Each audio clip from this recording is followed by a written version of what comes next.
Praise the Lord. Aroma ടിവിയുടെ എല്ലാ മാന്യ ശ്രോതാക്കൾക്കും വേഗം വരുന്ന കർത്താവായ യേശു ക്രിസ്തുവിന്റെ നാമത്തിൽ വന്ദനത്തെയും സ്വാഗതത്തെയും അറിയിക്കുന്നു. അനുഗ്രഹീതവും മനോഹരവുമായ നല്ല നിമിഷങ്ങൾക്കായി, നല്ല ദിവസത്തിനായി ഞാൻ കർത്താവിന് സ്തോത്രം ചെയ്യുന്നു.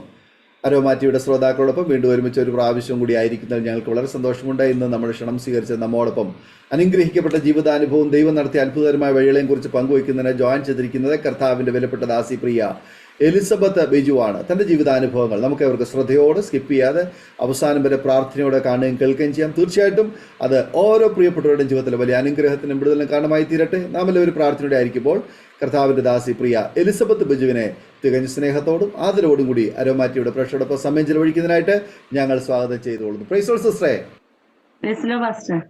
കർത്താവിന്റെ ദാസി അരോമാറ്റിയുടെ പ്രേക്ഷകരോടൊപ്പം പരിചയപ്പെടുത്തുന്നതിൽ എനിക്ക് വളരെ സന്തോഷമുണ്ട്. ഒരു വാക്കിൽ പരിചയപ്പെടുത്താമോ സിസ്റ്റർ? എവിടെ നിന്നാണ് ജോയിൻ ചെയ്തിരിക്കുന്നത്? കുടുംബാംഗങ്ങളെ ഒരു വാക്കിൽ പരിചയപ്പെടുത്താമോ? എന്റെ പേര് എലിസബത്ത് ബിജു എന്നാണ്. എന്റെ ഹസ്ബൻഡിന്റെ പേര് ബിജു വി എസ്.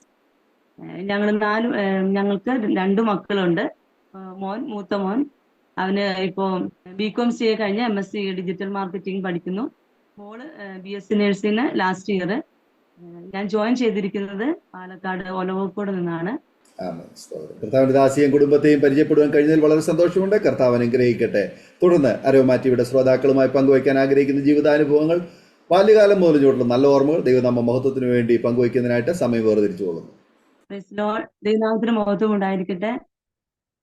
ഇപ്രകാരം അരോമ ടിവിയുടെ ചാനലില് ദൈവത്തിന്റെ സാക്ഷിയായി നിൽപ്പാൻ ദൈവം എനിക്ക് തന്ന നല്ല അവസരത്തിനായി ഞാൻ ദൈവത്തെ സ്തുതിക്കുന്നു, സ്തോത്രം ചെയ്യുന്നു. വിശേഷാല് കർത്താവിന്റെ ദാസൻ പാസ്റ്റർ ഡാനിയൽ ജോൺ, കർത്താവിന്റെ ദാസനെ ഓർത്ത് ദൈവത്തെ സ്തുതിക്കുന്നു. ഇങ്ങനൊരു അവസരം നൽകി തന്നെ ഞാൻ നന്ദിയോടെ സ്തുതിക്കുന്നു.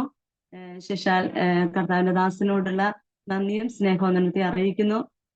അതോടൊപ്പം എന്റെ ഈ ശബ്ദം കേട്ടുകൊണ്ടിരിക്കുന്ന ഈ അരോമ ടിവിയുടെ എല്ലാ പ്രേക്ഷകർക്കും, മറ്റുള്ള എല്ലാ ദൈവദാസന്മാർക്കും ദൈവമക്കൾക്കും ഒക്കെ കർത്താവായ യേശു ക്രിസ്തുവിന്റെ നാമത്തിൽ എന്റെ സ്നേഹവന്ദനത്തെ അറിയിക്കുന്നു. വളരെ സന്തോഷത്തോടു കൂടിയാണ് ഞാൻ ഇപ്പോൾ നിങ്ങളുടെ മുമ്പിലായിരിക്കുന്നത്. ഞാൻ എന്റെ അനുഭവ സാക്ഷ്യം പറയണമോ വേണ്ടയോ എന്നൊക്കെ ഞാൻ ചിന്തിച്ചെങ്കിലും ഇതൊരു ദൈവത്തിന്റെ പ്ലാൻ ആണെന്ന് ഞാൻ വിശ്വസിക്കുന്നു. ഞാൻ ആദ്യമായിട്ടാണ് ഇങ്ങനെ സാക്ഷ്യം പറയുന്നത്. എന്റെ ഈ ഒരു സാക്ഷ്യം എന്റെ ദൈവമക്കൾക്ക് അല്ലെങ്കിൽ എന്നെ കേൾക്കുന്ന എല്ലാവർക്കും ഒരു അനുഗ്രഹമായി തീരുമെന്ന് ഞാൻ പൂർണ്ണമായും വിശ്വസിക്കുന്നു. എന്റെ പേര് എലിസബത്ത് ബിജു എന്നാണല്ലോ. എനിക്ക് എൻ്റെ മാതാപിതാക്കളും അതുപോലെ തന്നെ ഞങ്ങൾ 4 മക്കളില് മൂത്ത മകളായിട്ട് ഞാൻ ജനിച്ചു വളർത്തപ്പെടുവാൻ കർത്താവ് സഹായിച്ചു. നല്ല അനുഗ്രഹിക്കപ്പെട്ട ഒരു കുടുംബത്തിലാണ് എനിക്ക് ജനിക്കുവാൻ കർത്താവ് സഹായിച്ചത്. എൻ്റെ പിതാവ് പള്ളിയിലെ ഒരു കപ്പ്യാരായിരുന്നു. കപ്പ്യാരിന്റെ മകളായിട്ട് ഞാൻ ജനിക്കുവാനും അപ്പോൾ തന്നെ ഒരു സുവിശേഷകന്റെ മകളായി വളരുവാനും, അതിനുശേഷം എൻ്റെ വിവാഹപ്രായമായപ്പോൾ ഒരു സുവിശേഷകന്റെ ഭാര്യയായിട്ട് വരുവാനും കർത്താവ് എനിക്ക് കൃപ ചെയ്തു. ഇന്ന് ദൈവത്തിന് മുമ്പിൽ എൻ്റെ അനുഭവങ്ങള് ഞാൻ നിങ്ങളുമായിട്ട് പങ്കുവയ്ക്കാനായിട്ട് ആഗ്രഹിക്കുന്നു. എൻ്റെ പിതാവും ഞാൻ ചെറുപ്പത്തിലെ ഞാൻ ജനിച്ച സമയത്ത് എൻ്റെ പിതാവ് വിശ്വാസത്തിലേക്ക് വന്നുകൊണ്ടിരിക്കുന്ന ഒരു സന്ദർഭത്തിലാണ് എൻ്റെ ജനനം. അപ്പോൾ എൻ്റെ പിതാവിന് വളരെ ഒരു ഹൃദയത്തിൽ ഒരു വാഞ്ചയുണ്ട്, എൻ്റെ മകളെ ക്രിസ്തുവിൽ വളർത്തണം, ക്രിസ്തുവിന് വേണ്ടി ഭക്തി വൈരാഗ്യത്തോടെ വളർത്തണം എന്നുള്ള ഒരു ആഗ്രഹം എൻ്റെ പിതാവിനുണ്ടായിരുന്നു. അങ്ങനെ അതിൻ പ്രകാരം എൻ്റെ പിതാവ് പള്ളിയിലെ കപ്പ്യാരായിരിക്കുമ്പോൾ തന്നെ വചനം കേൾക്കുകയും വചനം സത്യമാണല്ലോ എന്ന് പരിശോധിക്കുകയും അതിൻ പ്രകാരം ഓരോ കാര്യങ്ങളും ആരാഞ്ഞറിയുകയും അച്ഛന്മാരുടെ അടുത്ത് പോയി ചോദിക്കുകയും ഒക്കെ ചെയ്തു. അങ്ങനെ നമ്മൾ അനുസരിച്ച് വരുന്ന ആ യാക്കോബ സമുദായത്തില് നമ്മൾ ജീവിച്ചുവെങ്കിലും ഇതിനേക്കാൾ ഉപരിയായിട്ടൊരു ആത്മീയ സത്യമുണ്ടെന്ന് എൻ്റെ പിതാവ് മനസ്സിലാക്കുകയും അതിൻ പ്രകാരം ദൈവവചനം അനുസരിക്കുവാനായിട്ട് തുടങ്ങി. അങ്ങനെ എൻ്റെ ജനനത്തിന്റെ സമയത്ത് ജനനം കഴിഞ്ഞ് ഒരു 28 ദിവസം ആകുമ്പോൾ നമുക്ക് യാക്കോബ സഭയിലൊക്കെ 28-ന് നമുക്ക് കാതുകുത്തലും ഒക്കെ ഉണ്ടല്ലോ. അപ്പൊ അങ്ങനെ എൻ്റെ മാതാവിന്റെ അമ്മ, എൻ്റെ അമ്മാമ്മ പറഞ്ഞു കൊച്ചിനൊരു ചെറിയൊരു കമ്മലിടണം കാതുകുത്തി എന്ന് പറഞ്ഞു. അപ്പൊ എൻ്റെ പിതാവ് എന്ന് പറഞ്ഞെന്ന് വെച്ചാൽ എൻ്റെ പിതാവ് ആത്മീയ വിശ്വാസത്തിലേക്ക് വന്നുകൊണ്ടിരിക്കുന്നതുകൊണ്ട് എൻ്റെ പിതാവിനൊരു ആഗ്രഹമുണ്ട്, എൻ്റെ കർത്താവ് എങ്ങനെ എൻ്റെ മകളെ ഭൂമിയിലേക്ക് സൃഷ്ടിച്ചോ അതിന് പ്രകാരം തന്നെ ആയിരിക്കണം, അഡീഷണൽ ആയിട്ടുള്ള ഒന്നും ഒരു സൗന്ദര്യത്തിനുള്ള കാര്യങ്ങൾ ഒന്നും ചെയ്യണ്ട എന്നുള്ളൊരു ആഗ്രഹം ഉള്ളത് കൊണ്ട് എൻ്റെ പിതാവ് പറഞ്ഞു കുഞ്ഞു കൊച്ചല്ലേ, കുറച്ചുകൂടിയും കഴിയട്ടെ, കുറച്ചുകൂടിയും കഴിയുമ്പോൾ അവള് തന്നെ പറയൂ, എന്റെ കാത് കുത്തണം, ഇപ്പോ ആ കൊച്ചിന് വേദനിക്കണ്ട എന്നൊക്കെ പറഞ്ഞ് എന്റെ അമ്മോട് എന്റെ അമ്മാമ്മോട് പറയുകയും അമ്മ പറഞ്ഞു എന്നാ ശരി എന്ന് പറഞ്ഞ് അങ്ങനെ ആ ഭാഗം അവിടെ ക്രമീകരിക്കുകയും ചെയ്തു. അങ്ങനെ ഞാൻ ക്രിസ്തുവിൽ എന്റെ പിതാവ് എന്നെ വളർത്തുവാനായിട്ട് ദൈവം സഹായിച്ചു. വചനം പറഞ്ഞു തരികയും ആത്മീയമായിട്ടുള്ള ശിക്ഷണത്തിലും ശാസനയിലൊക്കെയും എനിക്ക് വളർന്നു വരുവാൻ കർത്താവ് സഹായിച്ചു. അങ്ങനെ എന്റെ പിതാവ് കർത്താവിന് വേണ്ടി പ്രയോജനപ്പെടുന്ന, അതുപോലെ തന്നെ അറിഞ്ഞ സത്യം മറ്റുള്ളവരുടെ അടുത്ത് നിന്ന് പറയുക, അത് സുവിശേഷ തൽപരനായ ഒരു പിതാവായിരുന്നു. അനേകരുടെ അടുക്കിലേക്ക് കടന്നുപോയി. രക്ഷിക്കപ്പെട്ടതിന് ശേഷം ഒരു കൂട്ടം ജനത്തെ 10-22 പേരോളം 10-30 പേരോളം ഒക്കെ പെട്ടെന്ന് സുവിശേഷം പറഞ്ഞ് അവരെ വിശ്വാസത്തിലേക്ക് നയിക്കുവാനായിട്ട് ഇടയായിരുന്നു. അങ്ങനെ ഒരു സുവിശേഷ ആത്മാവുള്ള ഒരു പിതാവിന്റെ മകളായിട്ട് ജനിക്കാൻ എനിക്കും കർത്താവ് ഭാഗ്യം നൽകി. അങ്ങനെ ദൈവത്തിന് വചനം പറഞ്ഞു, നമ്മുടെ ലോക സ്ഥാപനത്തിന് മുമ്പ് തന്നെ കർത്താവ് നമ്മളെ കണ്ടു. എൻ്റെ അമ്മയുടെ ഉദരത്തിൽ ഉരുവാകുന്നതിന് മുമ്പ് തന്നെ എൻ്റെ കർത്താവ് എന്നെ കണ്ടതുകൊണ്ടാണ് കൃപയാൽ ഒരു ദൈവമകളായിട്ട് വളരാൻ കർത്താവ് എനിക്ക് ഭാഗ്യം നൽകിയത്. അങ്ങനെ എൻ്റെ ചെറുപ്പകാലങ്ങളിൽ ഞാൻ എനിക്ക് ഓർക്കുന്നുണ്ട് വചനം, ഞങ്ങൾ ഭവനത്തിൽ നിന്ന് ഒരു 2 കിലോമീറ്ററോളം ദൂരമുണ്ട്. ഞങ്ങളൊരു ഫുൾ ഗോസ്പൽ ചർച്ച്, ഒരു ചെറിയൊരു കൂട്ടായ്മയിലാണ് എൻ്റെ പിതാവ് ഞങ്ങൾ ആരാധനയ്ക്ക് വേണ്ടി കടന്നു പോകുന്നത്. അങ്ങനെ 2 കിലോമീറ്റർ നടന്ന് കർത്താവ് പ്രാർത്ഥിക്കുവാനോ ആരാധിക്കുവാനോ, അങ്ങനെ ഞങ്ങൾ സൺഡേ സ്കൂൾ പഠിപ്പിക്കുവാനും ഒക്കെയും കർത്താവ് സഹായിച്ചു. അങ്ങനെ ആത്മീയ രീതിയിൽ വളർന്നു വന്നു. ഇന്നത്തെ കാലഘട്ടങ്ങളിൽ പിള്ളേർ, ഞാൻ പലപ്പോഴും ശ്രദ്ധിച്ചിട്ടുണ്ട്, പിള്ളേര് ദേവദാസൻ വചനം പറയുമ്പോൾ അങ്ങോട്ടും ഇങ്ങോട്ടൊക്കെ നോക്കി വളരെ അലക്ഷ്യമായിട്ടൊക്കെ ഇരിക്കുന്നത് കാണുന്നു. പക്ഷെ അന്നത്തെ കാലഘട്ടങ്ങളിൽ ഞങ്ങളുടെ പിതാവ് ഓരോ കാര്യങ്ങളും പറഞ്ഞ് മനസ്സിലാക്കി കൊടുത്ത് നിങ്ങൾ ഇങ്ങനെ ചെയ്യണം എന്നൊക്കെ ഞങ്ങളെ പഠിപ്പിച്ചതുകൊണ്ടും, പിന്നെ ദൈവത്തിന്റെ വചനം പറയുമ്പോൾ വളരെ എന്താണ് ദേവദാസൻ പറയുന്നത് എന്നുള്ള ആകാംക്ഷയോടെ ഞങ്ങൾ കുഞ്ഞു പ്രായം മുതലേ കേട്ടുകൊണ്ടും ആ കേൾക്കുന്ന വചനങ്ങൾ അപ്പൊ തന്നെ ഞങ്ങളുടെ ഹൃദയത്തിലേക്ക് അത് സ്വീകരിക്കുകയൊക്കെ ചെയ്യുന്ന ഒരു മനോഭാവം അന്ന് ഞങ്ങളുടെ ജീവിതത്തിൽ ഉണ്ടായിരുന്നു. അങ്ങനെ ദേവദാസൻ ഒരു ദിവസം വചനം സംസാരിച്ചുകൊണ്ടിരിക്കുമ്പോൾ വ്യക്തമായിട്ട് കർത്താവ് എന്റെ ഹൃദയത്തോട് സംസാരിച്ചു. അങ്ങനെ ഞാൻ എന്റെ ഹൃദയം എന്റെ ദൈവത്തിന് വേണ്ടി സമർപ്പിക്കുവാനായിട്ട് ഇടയാതീർന്നു. അങ്ങനെ ഞാൻ ചെറുപ്പത്തിലെ രക്ഷിക്കപ്പെട്ടു. കർത്താവ് എന്റെ ഹൃദയത്തിൽ വരണം, ഞാൻ എന്റെ കർത്താവിന് വേണ്ടി ജീവിക്കും. അങ്ങനെ ദേവദാസന്റെ വചനം കേൾക്കെ എന്റെ ഹൃദയത്തിൽ ഞാൻ അങ്ങനെ ഒരു തീരുമാനമെടുത്ത് അതിൻ പ്രകാരം മുമ്പോട്ട് നീങ്ങുവാൻ കർത്താവ് എനിക്ക് സഹായിച്ചു. അങ്ങനെ ഞാൻ ചർച്ചിൽ ആരാധിച്ചുകൊണ്ടിരിക്കുന്ന സമയത്ത് എല്ലാവരും അന്യഭാഷയിൽ ആത്മാവിൽ ആരാധിക്കേണ്ട. അപ്പൊ ഞാൻ എന്റെ ഹൃദയത്തിൽ ദൈവത്തോട് പറഞ്ഞു, കർത്താവെ എനിക്കും അഭിഷേകം പ്രാപിക്കണം. അപ്പൊ അന്ന് ഞാന് എന്റെ ഓർമ്മ ശരിയാണെങ്കിൽ ഒരു 4ാം ക്ലാസ്സിൽ പഠിക്കുന്ന ആ പ്രായത്തിലാണ്. ആ സമയത്ത് ഞാൻ കർത്താവിനോട് പറഞ്ഞു എനിക്ക് അഭിഷേകം പ്രാപിക്കണം. അപ്പൊ അന്നേരം കാത്തിരിപ്പ് യോഗം വെക്കും, നമ്മുടെ സഭകളിലൊക്കെ കാത്തിരിപ്പ് യോഗം ഉണ്ടാകും. അപ്പൊ കാത്തിരിപ്പ് യോഗത്തിന് ദേവദാസൻ പറഞ്ഞു, നിങ്ങൾ എല്ലാവരും ഹൃദയത്തില് ദൈവത്തെ ധ്യാനിച്ച്, ക്രൂശിനെ ധ്യാനിച്ച്, യേശുവിന്റെ രക്തത്തിൽ ആശ്രയിച്ച്, നമ്മുടെ വേറെ ഒരു ചിന്തയില്ലാതെ കർത്താവിന്റെ സന്നിധാനത്തിൽ നമ്മളെ തന്നെ ഒന്ന് സമർപ്പിച്ച് പ്രാർത്ഥിക്കുക എന്നൊക്കെ പറഞ്ഞു. അപ്പൊ ഞാൻ എന്റെ കൊച്ചു മനസ്സിൽ കർത്താവെ എനിക്ക് അഭിഷേകം പ്രാപിക്കണം. അങ്ങനെ ഞാൻ വളരെ ആഗ്രഹത്തോടു കൂടി ദൈവസന്നിധാനത്തിൽ പ്രാർത്ഥിച്ചു. അങ്ങനെ അതിൻ പ്രകാരം ഞാൻ യേശുവിന്റെ രക്തത്തിൽ ആശ്രയിച്ച് വേറെ ഒരു ചിന്തയില്ലാതെ കർത്താവിന്റെ സന്നിധാനത്തിൽ അത് മാത്രം, യേശുവിന്റെ രക്തം മാത്രം ഉരുവിട്ട് പ്രാർത്ഥിച്ചുകൊണ്ടേയിരുന്നു, ക്രൂശിനെ ധ്യാനിച്ചിട്ട്. അങ്ങനെ അവിടെയുള്ള ദേവദാസൻ വന്ന് എന്റെ തലയിൽ കൈവച്ചതേ എനിക്ക് ഓർമ്മയുള്ളൂ. പക്ഷെ ആ സെക്കൻഡിൽ തന്നെ പരിശുദ്ധാത്മാവിന്റെ അഭിഷേകത്താല് കർത്താവ് എന്നെ നിറയ്ക്കുവാനായിട്ട് ഇടുന്നു. എന്റെ ജീവിതത്തിൽ എനിക്ക് ഇത്രയും കാലഘട്ടങ്ങളിൽ എനിക്ക് മറക്കാൻ പറ്റാത്ത കാര്യങ്ങളിൽ ഒരു കാര്യമാണ് ഞാൻ എന്റെ ജീവിതത്തിൽ എന്റെ പരിശുദ്ധാത്മാവിന്റെ അഭിഷേകം പ്രാപിച്ചത്. എനിക്ക് എന്തെന്നില്ലാത്ത ഒരു സന്തോഷം. ഞാൻ ചെറിയ കൊച്ചാണെങ്കിലും എന്റെ ജീവിതത്തിൽ എന്റെ പരിശുദ്ധാത്മാവ് എന്റെ ഹൃദയത്തിൽ ഇറങ്ങി വന്നപ്പോൾ എനിക്ക് എന്തെന്നില്ലാത്ത ഒരു സന്തോഷം, ഒരു ആത്മനദിയിലേക്ക് ഞാൻ ഇറങ്ങുവാനായിട്ട് ഇടയായിത്തീർന്നു. ഞാൻ മുട്ടുമടക്കി ദൈവത്തെ ആരാധിച്ചു കൊണ്ടിരുന്നു. ആരാധിക്കുക എനിക്ക് ഒരു മടുപ്പോ ഒരു ഭാരോ ഒരു പ്രയാസോ ഒന്നും എന്റെ ജീവിതത്തിൽ അനുഭവിച്ചിട്ടില്ല. ഞാൻ അങ്ങനെ ദൈവത്തെ ആരാധിച്ചു കൊണ്ടിരുന്നു. മണിക്കൂറോളം കർത്താവിന്റെ ദാസനും ഞങ്ങൾ സഭയായിട്ട് ദൈവത്തെ ആരാധിച്ചു. അങ്ങനെ ആരാധനയൊക്കെ കഴിഞ്ഞതിന് ശേഷം ഞാൻ എഴുന്നേറ്റ് നോക്കുമ്പോൾ എന്റെ കാലിന്റെ പാദത്തിന്റെ 2 സൈഡിലും തൊലിയെല്ലാം പോയി അവിടെയൊക്കെ ഇങ്ങനെ പൊട്ടിയിരിക്കുക. പക്ഷെ ഞാൻ എന്റെ ആത്മാവിന്റെ നദിയിലേക്ക് ഞാൻ ഇറങ്ങിയപ്പോ ആ ഒരു കാര്യങ്ങളൊന്നും എനിക്ക് വേദനിക്കുകയോ മറ്റുള്ള ഒരു കാര്യങ്ങളും ഇല്ല. ഞാൻ എന്റെ ഹൃദയം വളരെയധികം സന്തോഷിക്കുവാനായിട്ട് ഇടയായി. അങ്ങനെ ഞാൻ 4ാം ക്ലാസ്സിൽ പഠിക്കുമ്പോൾ ഞാൻ പരിശുദ്ധാത്മാവിന്റെ അഭിഷേകത്താൽ നിറഞ്ഞു. ആ സമയത്ത് എന്റെ പിതാവ് പരിശുദ്ധാത്മാവിന്റെ അഭിഷേകം പ്രാപിക്കണം എന്നുള്ള വാഞ്ചയോട് കൂടിയിരിക്കുന്ന സമയം, രക്ഷിക്കപ്പെട്ട് അനേക ആത്മാക്കളെയൊക്കെ നേടിക്കൊണ്ടിരിക്കുന്ന സമയത്തും എന്റെ പിതാവ് വളരെ ആഗ്രഹമുണ്ട് പരിശുദ്ധാത്മാവിന്റെ അഭിഷേകം പ്രാപിക്കണം. പക്ഷെ അതിനു മുമ്പായി ദൈവത്തിന്റെ നിയോഗപ്രകാരം എനിക്ക് കർത്താവ് ഒരു എന്താ പറയാ ചെറിയൊരു കുഞ്ഞിന്റെ മേല് കർത്താവ് എനിക്ക് പകരുവാനായിട്ട് ഇടയാത്തിരുന്നു. അങ്ങനെ വളരെ സന്തോഷത്തോടെ അതിനെ തുടർന്ന് എന്റെ ജീവിതം മാറുവാനായിട്ട് ഇടയാത്തിരുന്നു. എന്റെ ഓരോ സെക്കൻഡും നമ്മളൊരു ചെറിയൊരു തെറ്റ് നമ്മുടെ ജീവിതത്തിൽ വന്നു കഴിഞ്ഞാൽ തന്നെ പരിശുദ്ധാത്മാവ് നമ്മളെ ഉണർത്തും. നീ അത് ചെയ്യരുത്, നീ അങ്ങനെ പറയരുത്. അങ്ങനെ നമ്മളെ ഉണർത്തി എന്റെ ജീവിതത്തിൽ എനിക്ക് അത് വളരെ അനുഗ്രഹമായി തീരുവാനായിട്ട് ഇടയായിത്തീർന്നു. അങ്ങനെ എന്റെ പിതാവ് വിശ്വാസത്തിൽ ഞങ്ങളെ വളർത്തി. അങ്ങനെ ഒരു സുപ്രഭാതത്തിൽ ദൈവത്തിന്റെ ആലോചന പ്രകാരം, ദൈവത്തിന്റെ വാഗ്ദത്തത്തിന് പ്രകാരം എന്റെ പിതാവിനോട് കർത്താവ് പറഞ്ഞാല്, കർത്താവിന്റെ ദാസന്മാര് ചില വാഗ്ദത്തങ്ങൾ പറഞ്ഞു, നീ കർത്താവിന്റെ വേലയ്ക്കുള്ളതാണ്. പക്ഷെ ആ സമയങ്ങളിലൊന്നും എന്റെ പിതാവ് അതൊന്നും കേൾക്കാതെ മനസ്സിൽ കേട്ടിട്ട് യഥാർത്ഥ ഒരു കാര്യം കർത്താവ് എന്നോട് സംസാരിക്കണം എന്നുള്ള ഹൃദയത്തിൽ വാഞ്ചയുള്ളത് കൊണ്ട് അങ്ങനെ വെയിറ്റ് ചെയ്തുകൊണ്ടിരുന്നു. അങ്ങനെ ദൈവത്തിന്റെ ആലോചന പ്രകാരം, ദൈവത്തിന്റെ ദർശന പ്രകാരം എന്റെ പിതാവ് അങ്ങനെ സുവിശേഷ വേലയ്ക്ക് സമർപ്പിക്കുവാനായിട്ട് ഇടയായി. അങ്ങനെ ഞങ്ങൾ 4 മക്കളാണ്. ഞങ്ങൾ 4 മക്കൾ എന്ന് വെച്ചാൽ എന്റെ അനിയത്തിമാര് 2 പേര്, ഒരാങ്ങള, പിന്നെ എന്റെ അപ്പച്ചന്റെ മാതാവ് ഞങ്ങളോട് കൂടെയാണ്. അങ്ങനെ ഞങ്ങൾ 4 മക്കളും എന്റെ മാതാപിതാവും അതുപോലെ എന്റെ അമ്മാമ്മയും, ഞങ്ങൾ ഇത്രയും പേരാണ്. അപ്പൊ ഈ സന്ദർഭങ്ങളില് എന്റെ പിതാവ് വിശ്വാസത്തിലേക്ക് വന്ന് ജോലി ചെയ്യുന്ന സമയത്ത് എങ്ങനെയാണെന്ന് വെച്ചാൽ വളരെ എന്താ പറയാ കൂലിപ്പണി ചെയ്ത് വളരെ കഷ്ടപ്പെട്ടാണ് ജോലി ചെയ്യുന്നത്. എന്റെ ഹൃദയത്തിൽ ഞാൻ ഇപ്പോഴും ഓർക്കുന്നുണ്ട്. എന്റെ കുഞ്ഞു മനസ്സിൽ എന്റെ പിതാവ് രാവിലെ തൊട്ട് വൈകുന്നേരം വരയ്ക്കും ജോലി ചെയ്ത് കിട്ടുന്നത് ഒരു 20-25 രൂപയാണ് അന്നത്തെ കാലഘട്ടങ്ങളിൽ. ഈ ലഭിക്കുന്ന പൈസ കൊണ്ട് പിതാവ് റേഷൻ കടയിൽ പോകും. റേഷൻ കടയിൽ പോകുമ്പോൾ ഞാൻ ചില സന്ദർഭങ്ങളിൽ എന്റെ പിതാവിന്റെ കൂടെ പോയിട്ടുണ്ട്. അപ്പൊ എനിക്ക് എന്റെ ജീവിതത്തിൽ ഞാൻ പിതാവിൽ നിന്ന് പഠിച്ച ചില കാര്യങ്ങളാണ് ഞാനിപ്പോ പറയണത്.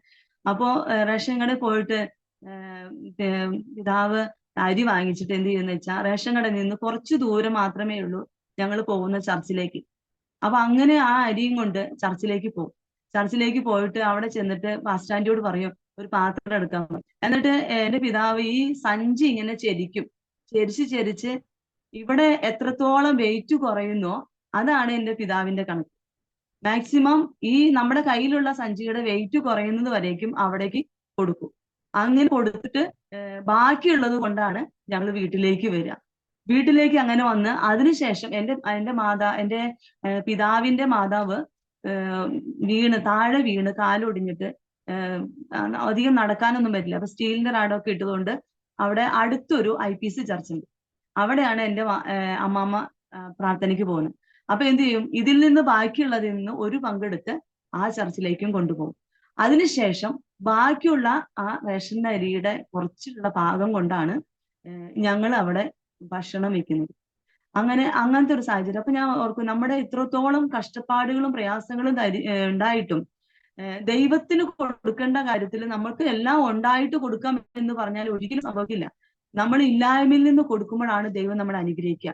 അത് എന്റെ ജീവിതത്തിൽ എന്റെ പിതാവിൽ നിന്ന് എന്റെ മാതാപിതാക്കളിൽ നിന്ന് ഞാൻ പഠിച്ച ഒരു കാര്യമാണ്. നമ്മൾ എല്ലാം ഉണ്ടായിട്ട് നമ്മൾ കൊടുക്കാനായിട്ട് നമുക്ക് ഒരിക്കലും സാധിക്കില്ല. നമ്മൾ ഇല്ലായ്മയിൽ നിന്ന് കൊടുക്കുമ്പോൾ ദൈവം നമ്മൾ അനുഗ്രഹിക്കും. ലോഭമായി വിതയ്ക്കുന്നവൻ ലോഭമായി കൊയ്യും, ധാരാളമായി വിതയ്ക്കുന്നവൻ ധാരാളമായി കൊയ്യും. നമ്മൾ എത്രത്തോളം കൊടുക്കുന്നോ അതിന് പ്രകാരം നമ്മൾ അനുഗ്രഹിക്കപ്പെടും എന്നുള്ളത് ഞാൻ പിൽക്കാലങ്ങളിൽ അതെനിക്ക് മനസ്സിലാക്കുവാൻ ദൈവം സഹായിച്ചു. അങ്ങനെ ഞങ്ങള് ബാക്കിയുള്ള അല്പം അരി കൊണ്ട് ഭക്ഷണം ഉണ്ടാക്കി ഞങ്ങൾ കറക്റ്റ് ചിലപ്പോ കഴിക്കേണ്ട സമയത്തൊക്കെ ആയിരിക്കും ചിലപ്പോ എത്രയും പെട്ടെന്ന് ഒരു ദേവദാസന് കിടന്ന് വരിക.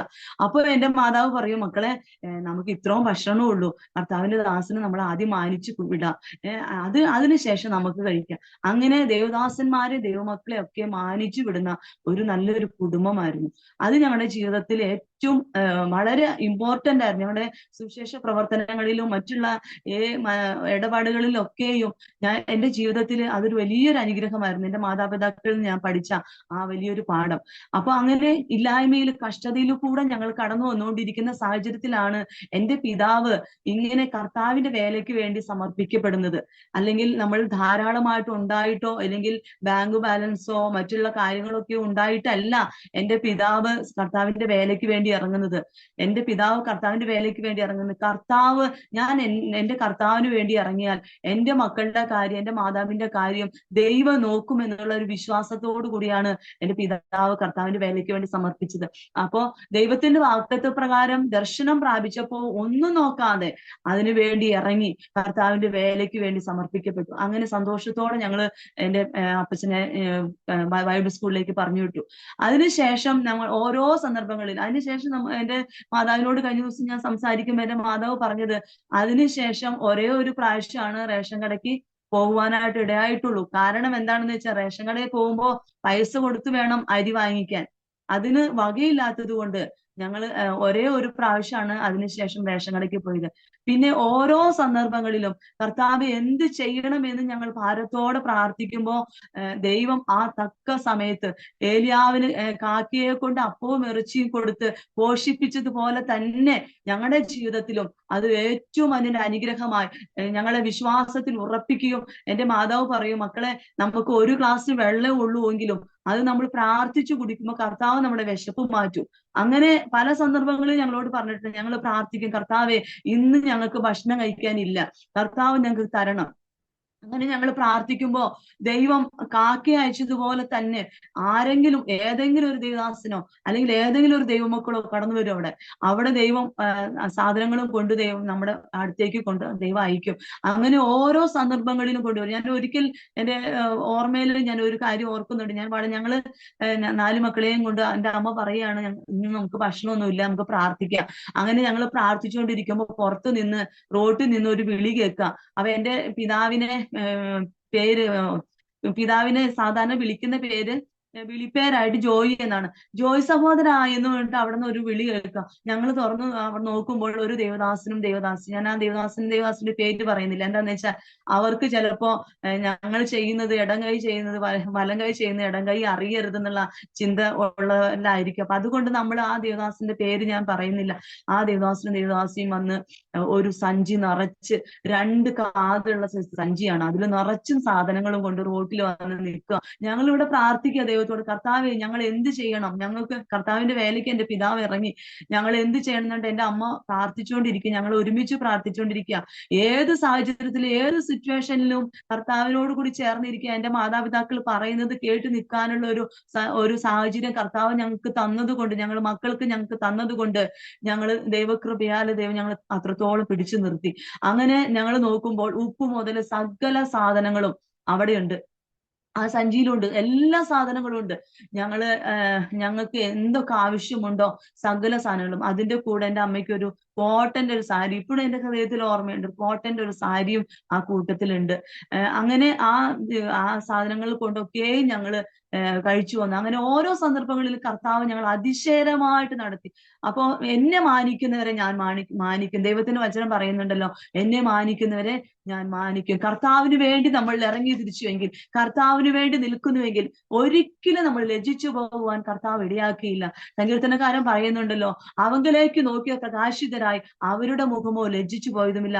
നാം മനുഷ്യരുടെ മുഖത്തേക്കാണ് നോക്കുന്നതെങ്കിൽ ഒരുപക്ഷെ നമ്മൾ ലജ്ജിച്ചു പോകുവാനായിട്ട് ഇടയാത്തീരും. അവരുടെ സഹായങ്ങൾ, അവരുടെ സഹകരണങ്ങളൊക്കെയും കഴിഞ്ഞു കഴിയുമ്പോൾ നമുക്ക് പിന്നെ ഒന്നുമില്ലാത്തൊരവസ്ഥയായി തീരും. എന്നാൽ നമ്മൾ കർത്താവിലേക്കാണ് നമ്മുടെ ഹൃദയം വെക്കുന്നതെങ്കിൽ, കർത്താവിലേക്കാണ് നമ്മുടെ കണ്ണുകൾ നോക്കുന്നുവെങ്കിൽ നമ്മൾ ഒരിക്കലും ലജ്ജിച്ചു പോകുവാൻ കർത്താവ് ഇടയാക്കിയില്ല.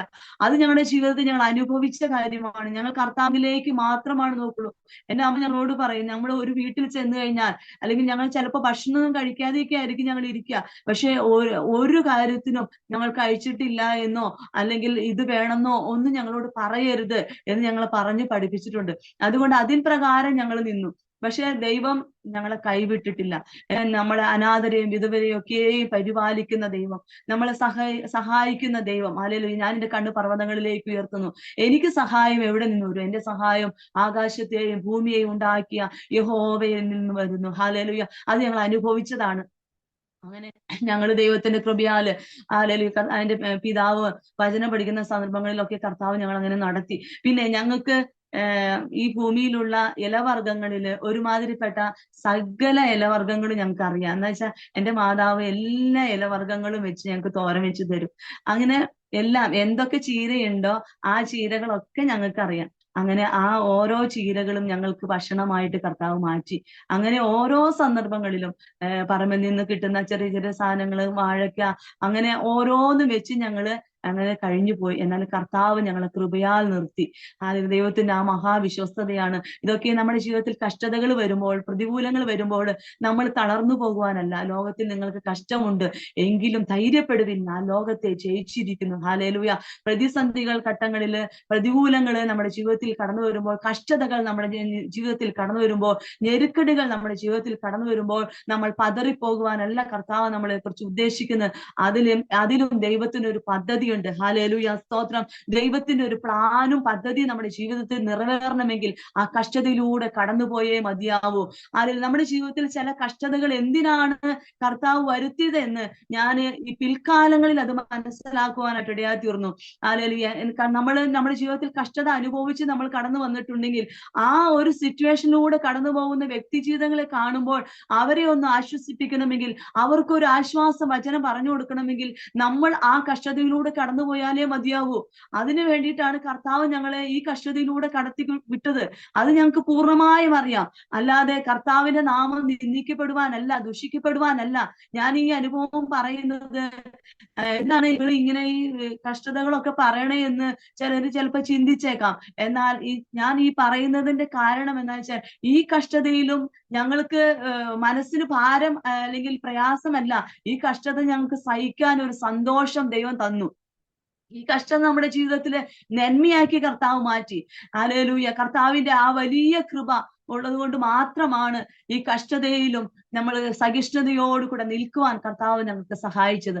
അങ്ങനെ ആ കഷ്ടപ്പാടുകളൊക്കെയും കഴിഞ്ഞ് അങ്ങനെ ഇരിക്കുന്ന സന്ദർഭങ്ങളിലാണ് എൻ്റെ പിതാവ് പഠിക്കുന്ന ബൈബിൾ കോളേജ് അഗപ്പയിലാണ്, പെരുമാറൂരുള്ള അഗപ്പെ പാസ്റ്റർ, നിത്യതയിൽ ആയിരിക്കുന്ന കർത്താവിന്റെ ദാസൻ പാസ്റ്റർ KN ജോസഫ് അവർകൾ പ്രിയ പിതാവിന്റെ സ്ഥാപനത്തിലാണ് എന്റെ പിതാവ് ബൈബിൾ സ്കൂളിൽ പഠിക്കുവാനായിട്ടിടയായത്.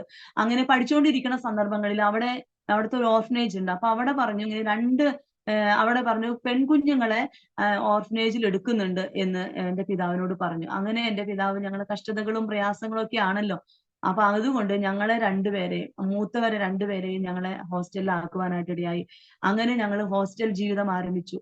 ഞങ്ങളുടെ ഓരോ സന്ദർഭങ്ങളിലും ഞാന് ഭക്ഷണം കഴിക്കുമ്പോൾ ചിലപ്പോൾ എനിക്ക് ഇങ്ങോട്ട് ഇറങ്ങില്ല. ഞാൻ എൻ്റെ ജീവിതത്തിൽ എൻ്റെ അമ്മ, ഞാൻ ഇപ്പോഴും ഓർക്കുന്നുണ്ട്, ഭക്ഷണം എല്ലാവർക്കും വീതം വെക്കുമ്പോൾ അല്പമേ ഉള്ളൂ, അത് ഞങ്ങൾ കുറച്ചായിട്ട് എല്ലാവർക്കും വീതം വെക്കുമ്പോൾ ഞാൻ ഭക്ഷണം കഴിക്കാതെ വെയിറ്റ് ചെയ്യും. എന്നിട്ട് ഞാൻ നോക്കും, അവസാന കലത്തിൽ പോയി നോക്കും എൻ്റെ അമ്മയ്ക്ക് ഭക്ഷണം ഉണ്ടോന്ന്.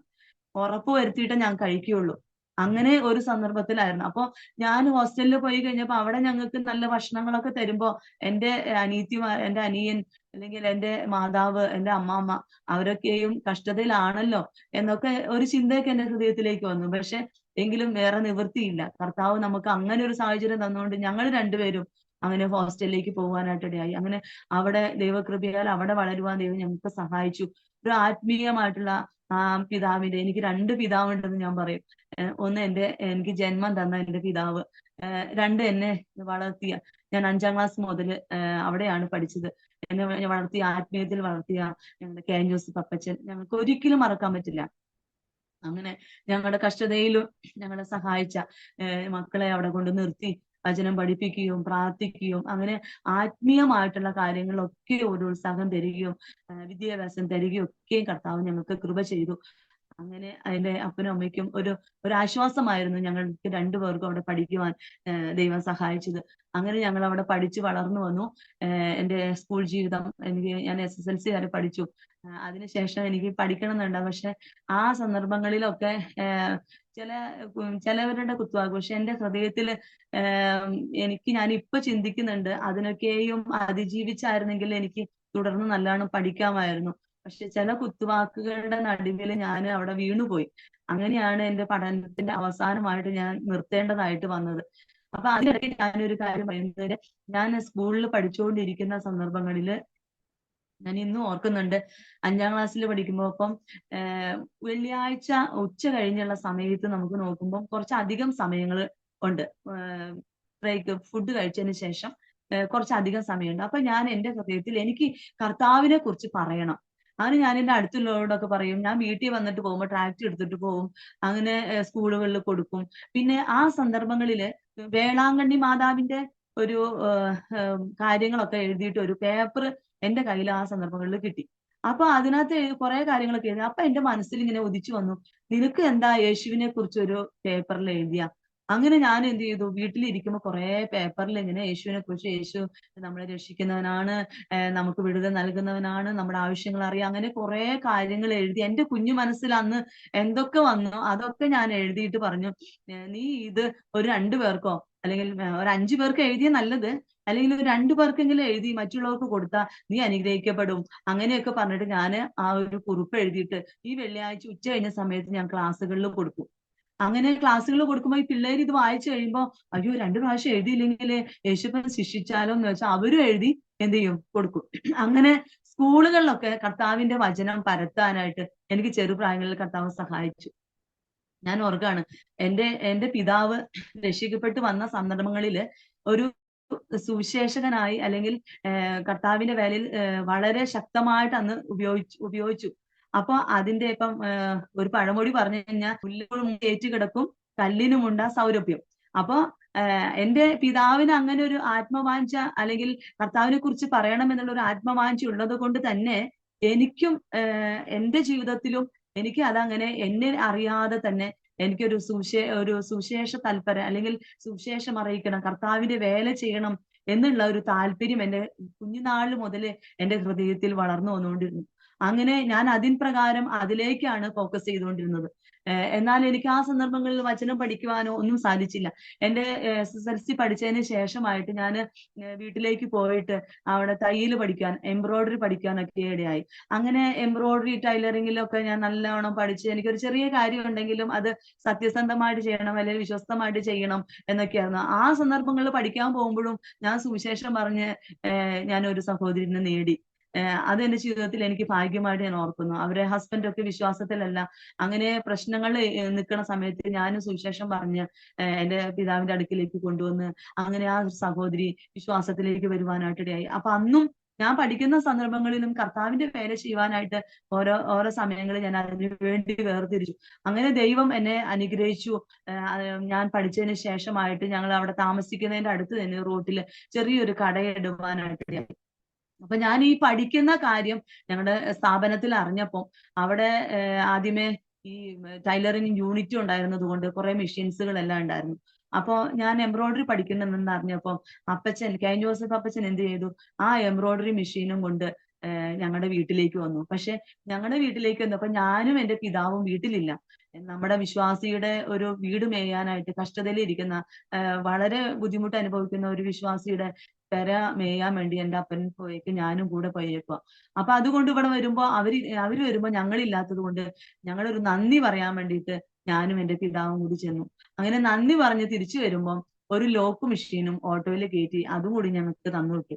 അങ്ങനെ ഞങ്ങള് ഈ കടയില് ഈ എംബ്രോയിഡറി മെഷീൻ, ലോക്ക് മെഷീനും പിന്നെ ഒരു തയ്യൽ മെഷീൻ എനിക്ക് ആ സന്ദർഭങ്ങളിൽ മെഷീൻ കൊടുക്കുന്നുണ്ടെന്ന് പറഞ്ഞപ്പോൾ ഞങ്ങളുടെ ദേവദാസൻ എഴുതി കൊടുത്തു വിട്ടിട്ട് ഞങ്ങൾക്ക് ഒരു മെഷീനും കിട്ടി. അങ്ങനെ വെച്ചിട്ട് ഞാനൊരു ചെറിയൊരു കടമുറി എടുത്ത് വാടകയ്ക്ക് എടുത്തിട്ട് തയ്യൽ തുടങ്ങി. അപ്പൊ എനിക്കൊരു ആത്മവിശ്വാസം, ഞാൻ തയ്യൽ പഠിപ്പിക്കുന്നു. അപ്പൊ ഞാൻ പഠിച്ചിട്ട് അധികം നാളായിട്ടില്ല, ഞാൻ പഠിപ്പിക്കാൻ തുടങ്ങി. അന്നൊക്കെ 25 രൂപയാണ് തയ്യൽ പഠിപ്പിക്കുന്നതിന്. എനിക്ക് വരുന്ന പിള്ളേരെയൊക്കെ ഞാൻ തയ്യൽ പഠിപ്പിക്കും, അതോടുകൂടെ കർത്താവിന്റെ വചനവും പറയും. അങ്ങനെ ചെറുതായിട്ട് വന്നു. കിട്ടുന്ന പൈസ എന്തെങ്കിലുമൊക്കെ രാത്രിയാവുമ്പോൾ എന്തെങ്കിലുമൊക്കെ വാങ്ങിച്ച് ഞങ്ങള് പുതിയ വർക്കാണ് എടുത്തത്. അപ്പൊ കഷ്ടതകളും പ്രയാസങ്ങളും ഞങ്ങളുടെ സുവിശേഷ വേലയിലും ഉണ്ട്. അപ്പൊ അങ്ങനെ എന്തെങ്കിലുമൊക്കെ കിട്ടിയത് വാങ്ങിച്ച് അങ്ങനെ വരും. അങ്ങനെ ഇരിക്കുന്ന സന്ദർഭത്തിലാണ് എന്റെ വിവാഹത്തിന്റെ കാര്യങ്ങൾ ആലോചിക്കുന്നത്. എന്റെ വിവാഹത്തിന്റെ കാര്യം ആലോചിക്കുന്ന സമയത്ത് ഞങ്ങള് മക്കളിൽ 4 മക്കളിൽ മൂത്ത ആളാണല്ലോ. അപ്പൊ മൂത്ത ആളാവുമ്പോ ആദ്യം മൂത്തവർക്കാണ് എന്താ പറയാ നറുക്ക് വീഴുക. അപ്പൊ പെട്ടെന്നൊരു വിവാഹ കാര്യങ്ങൾ വന്ന് അപ്പൊ ആ വന്ന സമയത്തും എനിക്ക് അങ്ങനെ ഒരു ചിന്തയോ അങ്ങനത്തെ ഒരു കാര്യങ്ങളോ ഒന്നുമില്ലായിരുന്നു. ഞങ്ങൾക്ക് നമ്മുടെ ചർച്ചില് എന്നെക്കാളും നല്ല പ്രായമുള്ള ചേച്ചിമാരുണ്ടായിരുന്നു. നല്ല പ്രായമുള്ള ചേച്ചിമാര്. എന്റെ പിതാവ് പറയും നമുക്ക് അവർക്ക് വേണ്ടി പ്രാർത്ഥിക്കാന്ന് പറഞ്ഞിട്ട് ഞങ്ങൾ അവർക്ക് വേണ്ടി കണ്ണുനീരൊഴുക്കി പ്രാർത്ഥിക്കുമായിരുന്നു. കർത്താവേ ഇന്ന ചേച്ചീനെ ഒക്കെ കർത്താവ് അവർക്ക് വിവാഹം നൽകണേ എന്ന് പറഞ്ഞ് ഞങ്ങൾ കണ്ണുനീരോടെ പ്രാർത്ഥിക്കും. എന്നാൽ എന്റെ ഒരു കാര്യത്തിന് വേണ്ടി ഞാൻ എന്റെ ഒരു നിമിഷം പോലും ഞാൻ എനിക്ക് വേണ്ടി പ്രാർത്ഥിച്ചിട്ടില്ല. അങ്ങനെ എന്നെക്കാളും പ്രായമുള്ള ചേച്ചിമാർക്ക് വേണ്ടി പ്രാർത്ഥിച്ചു. പക്ഷെ ദൈവം ഇത് കണക്കിട്ടു. യോബ് തന്റെ സ്നേഹിതന്മാർക്ക് വേണ്ടി പ്രാർത്ഥിച്ചപ്പോ ദൈവം അവന്റെ സ്ഥിതിക്ക് മാറ്റം വരുത്തിയതുപോലെ എന്തുണ്ടായി എന്ന് വെച്ചാൽ ഞങ്ങളെ സുവിശേഷ വേലയിൽ 4 മക്കളാണ്. അപ്പൊ പ്രാരംഭത്തിൽ ഇങ്ങനെ വിവാഹാലോചനകളൊക്കെ ഇങ്ങനെ വന്നുകൊണ്ടിരിക്കുക. അപ്പൊ എന്ത് ചെയ്തു, ദൈവം എന്ത് ചെയ്തെന്ന് വെച്ചാൽ ആദ്യം എന്റെ എൻഗേജ്മെന്റ് അങ്ങോട്ട് നടത്തിച്ചിട്ട് ബാക്കി നമ്മുടെ ചർച്ചിലുള്ള ദൈവമക്കളുടെ ഒക്കെ പിടിപിടുന്നതിന് വിവാഹ കാര്യങ്ങൾ നടന്നു. അപ്പൊ ആദ്യം ഞാൻ എനിക്ക് വേണ്ടി പ്രാർത്ഥിച്ചിട്ടില്ല, പക്ഷെ ദൈവം അവിടെ കാര്യങ്ങൾ അവിടെ ക്രമീകരിച്ചു. അങ്ങനെ എന്റെ എൻഗേജ്മെന്റ് നടക്കാനുണ്ട്. ആ എൻഗേജ്മെന്റ് നടക്കുന്നതിന് മുമ്പ് തന്നെ എന്നോടൊരു ദേവദാസൻ ദൈവിക ആലോചന പറഞ്ഞു. എന്ത് കാര്യം ഉണ്ടെങ്കിലും നമ്മൾ ദൈവിക ആലോചന പ്രകാരം മാത്രമേ മുമ്പോട്ട് നീങ്ങുള്ളൂ. എന്റെ പപ്പ എന്താ സുവിശേഷ വേലയ്ക്ക് ഇറങ്ങുന്ന സന്ദർഭങ്ങളിലും ഓരോ സാഹചര്യങ്ങളിലും മാറി മാറി പോണെങ്കിലും കർത്താവിന്റെ യഥാർത്ഥ ആലോചന കേട്ടിട്ടും ദർശനങ്ങൾ പ്രാപിച്ച് ഇന്ന കാര്യങ്ങൾ കാണിച്ചു കൊടുത്തിട്ടൊക്കെയാണ് ഞങ്ങൾ സുവിശേഷ വേലയിൽ മാറി മാറി പോകുന്നത്. അതുപോലെ തന്നെ ഒരു ദേവദാസൻ എന്നോട് പറഞ്ഞു, വടക്ക് ഭാഗത്ത് നിന്ന് 2 ആലോചന വരും. അതിൽ ആദ്യം വരുന്നതല്ല, രണ്ടാമത് വരുന്ന ആലോചനയാണ് ദൈവം നിനക്ക് വേണ്ടി ഒരുക്കിയിരിക്കുന്നതെന്ന് പറഞ്ഞു. അപ്പൊ അങ്ങനെ അത് കേട്ട് ഞാൻ പ്രാർത്ഥിച്ചുകൊണ്ടിരുന്നു. അതിനുശേഷം പല ആലോചനകൾ വന്നു. എനിക്ക് എന്റെ ജന്മദേശം തൃശ്ശൂരാണ്. അപ്പൊ എനിക്ക് തൃശ്ശൂർ ഭാഷയോട് എനിക്ക് ഇഷ്ടമല്ലായിരുന്നു. തൃശ്ശൂർ ഭാഷ എനിക്ക് തീരെ ഇഷ്ടമല്ല. ഞാൻ എന്നെ വിവാഹം കഴിക്കുകയാണെങ്കിൽ തൃശ്ശൂർക്കേ പോകില്ല എന്നുള്ള ഒരു ചിന്തയിലായിരുന്നു ഞാൻ ഇരുന്നത്. ഞങ്ങള് അവിടെ ജനിച്ചു വളർന്നെങ്കിലും സുവിശേഷ വേലയോടുള്ള ബന്ധത്തില് കോതമംഗലം, അതുപോലെ കുറവലങ്ങാട്, അങ്ങനെ പല സ്ഥലങ്ങളില് ഞങ്ങൾ മാറി മാറി കർത്താവിന്റെ വേല ചെയ്തുകൊണ്ടിരുന്നു. അപ്പൊ എനിക്ക് തൃശ്ശൂരിൽ നിന്ന ഭാഷയെ എനിക്ക് ഇഷ്ടമില്ലാത്തത് കൊണ്ട് അങ്ങോട്ട് പോകണ്ടെന്നാണ്. പക്ഷെ ദൈവത്തിന്റെ നിയോഗം അങ്ങോട്ട് തന്നെ തന്നെയായിരുന്നു. അങ്ങനെ വടക്ക് ഭാഗത്ത് നിന്ന് ആലോചന വന്നു. ഞാനന്ന് 2-3 ദിവസം ഞാൻ ഉറങ്ങുന്ന സമയത്ത്, രാത്രി സമയത്ത് ഞാനൊരു സ്വപ്നം കണ്ടു. ആ സ്വപ്നത്തില് എനിക്ക് എന്റെ ഒരു ദേശമാണ് എനിക്ക് കാണിച്ചു തന്നത്. പക്ഷെ ആ ദേശം എന്താണെന്ന് ഞാൻ മറന്നുപോയി. അവസാനത്തെ ലെറ്റർ കര എന്നുള്ളതാണ്. അപ്പൊ ഞാനിങ്ങനെ ഓർത്തു, ദൈവമേ, കൊടകരയല്ല, കൊട്ടാരക്കരയല്ല, വേറെ ഏതോ ഒരു കരയിൽ നിന്നാണ് എനിക്ക് ദൈവം ഒരുക്കിയിട്ടുള്ള ആ ദൈവഭക്തൻ വരിക എന്ന് ഞാൻ വിശ്വസിച്ചു. അപ്പോ ഞാൻ ഈ കര ഇങ്ങനെ വിചാരിച്ചു, അതങ്ങനെ മറന്നു കഴിഞ്ഞു. മറന്ന് എന്റെ വിവാഹമൊക്കെ കഴിഞ്ഞതിന് ശേഷം ഞങ്ങൾ ബസ്സിൽ യാത്ര ചെയ്യണ സമയത്ത് വരാക്കര വരാക്കര വരാക്കര എന്ന് ബസ്സുകാരൻ ഇങ്ങനെ പറയണ കേട്ട്, കണ്ടക്ടർ ഇങ്ങനെ പറയുന്നത് കേട്ടു. അപ്പൊ എനിക്ക് പെട്ടെന്ന് ഓർമ്മ വന്നു, ദൈവം എന്നോട് സംസാരിച്ച ആ ഒരു വാക്കാണ് വരാക്കര. അപ്പൊ വരാക്കരയിൽ, തൃശ്ശൂർ ആമ്പലൂർ വരാക്കരയിലുള്ള ഒരു സഹോദരനെയാണ്, ദേവദാസിനെയാണ് എനിക്ക് ഭർത്താവായിട്ട് കർത്താവ് തരുവാനായിട്ട് ഇടയായി. അപ്പൊ എനിക്ക് മനസ്സിലായി കർത്താവിന്റെ നിയോഗപ്രകാരം തന്നെയാണ് എനിക്ക് ഈ വിവാഹ കാര്യങ്ങൾ വന്നതെന്ന് ഞാൻ പൂർണ്ണമായും വിശ്വസിച്ചു. അതുപോലെ എന്റെ ഹസ്ബൻഡ് ഹിന്ദു വിഭാഗത്തിൽ തട്ടാന്മാരിൽ നിന്ന് വിശ്വാസത്തിലേക്ക് വന്നതാ. അപ്പോ എന്റെ ഹസ്ബൻഡ് സാക്ഷി പല കാര്യങ്ങൾ പറയുന്നത് ഞാൻ കേട്ടിട്ടുണ്ട്. പല ക്രിസ്ത്യാനികളെയും പെൺകൊച്ചങ്ങളെയും ആലോചിച്ച് ചെല്ലും. അവസാനം ലാസ്റ്റ് ഒരു കുട്ടിയുടെ അടുത്തേക്ക് ചെന്ന് അത് ഓക്കെ ആയി കഴിഞ്ഞ് ചെല്ലുന്നപ്പോഴേക്കും അവരുടെ മാതാപിതാക്കൾ പറഞ്ഞു, നീ വിശ്വാസത്തിൽ നിന്ന് പിന്തിരിഞ്ഞു പോയി കഴിഞ്ഞാൽ ഹിന്ദുവിലേക്ക് പോകും, എന്റെ മകൾ എവിടേക്ക് പോകും, അങ്ങനെയൊക്കെ പറഞ്ഞ് കുറെ കാര്യങ്ങളൊക്കെ എന്റെ ഹസ്ബൻഡിനോട് പറഞ്ഞിട്ടുണ്ട്. അപ്പൊ അങ്ങനെ ഇരിക്കുന്ന സന്ദർഭത്തിലാണ് ഈ ഒരു വിവാഹാലോചന എന്റെ പിതാവിന്റെ ഫ്രണ്ടാണ് അവിടുത്തെ സഭയിലെ പാസ്റ്റർ. അങ്ങനെ അവർ തമ്മിൽ ആലോചിച്ചിട്ടാണ് ഈ കാര്യങ്ങൾ കൊണ്ടുവരുന്നത്. അപ്പൊ ഇങ്ങനെ ഈ കാര്യങ്ങൾ വന്നപ്പോ എന്റെ പിതാവിനൊരു വാഞ്ചയുണ്ട്. നമ്മള് ക്രിസ്ത്യാനികളാണെങ്കിലും ദൈവത്താൽ വീണ്ടെടുക്കപ്പെട്ട, അല്ലെങ്കിൽ യേശുവിന്റെ രക്തത്താൽ കഴുകൽ പ്രാപിച്ചു കഴിഞ്ഞാൽ ഹിന്ദു എന്നോ ക്രിസ്ത്യാനി എന്നോ മുസ്ലിം എന്നോ ഒന്നുമില്ല. എല്ലാവരും ഒന്നാണ്. ദൈവം മനുഷ്യരാണ് ഈ ജാതിയൊക്കെ വേർതിരിച്ചു വെച്ചിരിക്കുന്നത്. അതുകൊണ്ട് എന്റെ മകൾക്ക് ഇങ്ങനെ ഒരു വിവാഹാലോചന വന്നിട്ടുണ്ട്, ഞാൻ ഇത് നടത്തി കൊടുക്കും എന്നൊരു തീരുമാനത്തിൽ എന്റെ പിതാവ് അങ്ങനെ ഒരു തീരുമാനത്തിലേക്ക് വന്നു. അങ്ങനെയാണ് എന്റെ ഈ വിവാഹ കാര്യങ്ങളൊക്കെയും തൃശ്ശൂരിൽ നിന്ന് അതുപോലെ തട്ടാൻ കുടുംബത്തിൽ നിന്ന് വിശ്വാസത്തിലേക്ക് വന്ന, അതും അത്ഭുതകരമായിട്ട്. ഞാൻ വിവാഹം കഴിഞ്ഞതിന് ശേഷമാണ് എന്റെ ഹസ്ബൻഡിന്റെ സാക്ഷ്യം കേൾക്കുവാനായിട്ട് വളരെ അത്ഭുതകരമായിട്ട് തന്നെ ഒരു രോഗസൗഖ്യത്തിലൂടെ തന്നെ ഒരു വിടുതൽ പ്രാപിച്ച് വന്ന ഒരു ദേവദാസനാണ്. അങ്ങനെ ദൈവം എനിക്കൊരു നല്ലൊരു ഭാഗ്യം, നല്ലൊരു കർത്തൃദാസനെ എനിക്ക് ഭർത്താവായിട്ട് ലഭിക്കാൻ കർത്താവ് എനിക്ക് സഹായിച്ചു. അങ്ങനെ ദൈവത്തിന്റെ നിയോഗപ്രകാരമാണ് എന്റെ വിവാഹ കാര്യവും നടന്നത്.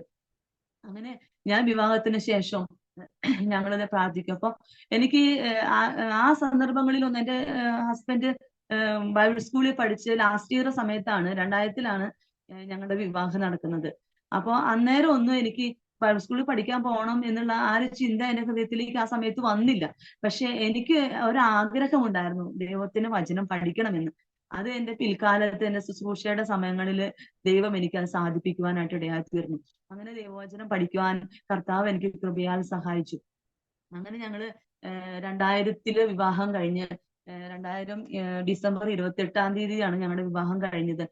അടുത്ത വർഷം 2001 ഡിസംബർ 28 ആയപ്പോഴേക്കും കർത്താവ് ഞങ്ങൾക്ക് ദാനമായിട്ടൊരു മകനെ തന്നു. മകന്റെ പേരാണ് ഷാലഹ് ബിബിജു. പ്രിയ മകനെ കർത്താവ് ഞങ്ങൾക്ക് തന്നു. ഞങ്ങള് അങ്ങനെ ആ മകനെ ഞങ്ങൾക്ക് തരുന്നതിന് മുമ്പ് ഞാൻ പ്രഗ്നന്റ് ആയിരിക്കുമ്പോൾ ഞങ്ങൾ ഡോക്ടറിനെ കാണുമ്പോൾ ഡോക്ടർ പറഞ്ഞു, ഈ കുഞ്ഞിന് വളർച്ച കുറവാണ്, എന്തെങ്കിലും ബുദ്ധിമുട്ടുകളൊക്കെ വരാൻ സാധ്യതയുണ്ട്, വളർച്ച വളരെ കുറവാണെന്ന് പറഞ്ഞു. അപ്പോഴും ഞങ്ങൾ ദൈവത്തിൽ ആശ്രയിച്ചു. കർത്താവ് ഞങ്ങൾ ഇത്രത്തോളം നടത്തിയെങ്കിൽ അതും ഞങ്ങൾക്ക് തീർച്ചയായിട്ടും നടത്തുവാൻ സർവശക്തനായ ദൈവമാണ്. വളർച്ച എത്ര കുറവുണ്ടെങ്കിലും കർത്താവ് ഞങ്ങളെ നടത്തും എന്നുള്ള ഒരു പൂർണ്ണ വിശ്വാസത്തിൽ തന്നെ ഞങ്ങളായിരുന്നു. അങ്ങനെ ഞാൻ പ്രഗ്നന്റ് ആയിരിക്കുമ്പോൾ തന്നെ ഒരു നേരം ഉപവസിച്ച് പ്രാർത്ഥിക്കാൻ കർത്താവ് എനിക്ക് കൃപ ചെയ്തു. ഒരു 6-7 മാസത്തിന്റെ അടുത്തോളം ഞാൻ ഒരു നേരം ഉപവസിച്ച് പ്രാർത്ഥിക്കുവാൻ കർത്താവ് എനിക്ക് കൃപ ചെയ്തു. എന്നാൽ കൃപയാൽ മകനെ പ്രസവിച്ചു കഴിഞ്ഞപ്പോൾ എനിക്ക് നോർമൽ ആകേണ്ട സാഹചര്യം വന്നു. പക്ഷെ അതൊക്കെയും മാറി എനിക്ക് സിസേറിയനായി തീർന്നു. അങ്ങനെ മകനെ കണ്ടപ്പോൾ എന്റെ ഹൃദയം സന്തോഷിച്ചു. ഡോക്ടർമാരൊക്കെ നമ്മളോട് പറഞ്ഞിരിക്കുന്ന കാര്യങ്ങളും ഒന്നുമല്ല, അതൊക്കെ ഒരു പരിധി വരെയേ ഉള്ളൂ. എന്നാൽ സ്വർഗത്തിലെ ദൈവം നമ്മളെ കണ്ടിട്ടുണ്ട്. അതിന് ദൈവം നമ്മളെ കുറിച്ച് ഒരു ആഗ്രഹം നമ്മുടെ ഹൃദയത്തിൽ ഉണ്ടെങ്കിൽ അത് തീർച്ചയായിട്ടും അത് നടക്കും. മാനുഷികമായിട്ട് വിധികളൊക്കെയും അത് തൽക്കാലമായിട്ടുള്ള, പക്ഷെ ദൈവം നമ്മളെ കുറിച്ച് ചിന്തിച്ചിട്ടുണ്ടെങ്കിൽ നല്ലൊരു അനുഗ്രഹിക്കപ്പെട്ട ഒരു മകനെ കർത്താവ് ഞങ്ങൾക്ക് ദാനമായി നൽകി. അങ്ങനെ ഞങ്ങള് വീട്ടില് ഭവനത്തിൽ എല്ലാവരും പറയും സായിപ്പേ എന്നാ വിളിക്കുക കുഞ്ഞിന്. അത്ര നല്ല കളറും അത്ര നല്ല സൗന്ദര്യമുള്ള ഒരു മകനെ ദൈവം തന്നു. വളർച്ചയില്ല എന്ന് പറഞ്ഞ സ്ഥാനത്ത് കുഞ്ഞിന് വളർച്ചയില്ല. ആ സമയങ്ങളിലൊക്കെ എനിക്ക് വളരെ ബുദ്ധിമുട്ടുകളൊക്കെ ആയിരുന്നു. പക്ഷെ ആ സന്ദർഭങ്ങളില് കർത്താവിന് വേണ്ടി നമ്മൾ നിന്നതിന് പ്രകാരം ദൈവം നമ്മളെ മാനിച്ചു. എന്നെ മാനിക്കുന്നവരെ ഞാൻ മാനിക്കും. തീർച്ചയായിട്ടും നല്ലൊരു മകനെ കർത്താവ് ഞങ്ങൾക്ക് ദാനം നൽകി.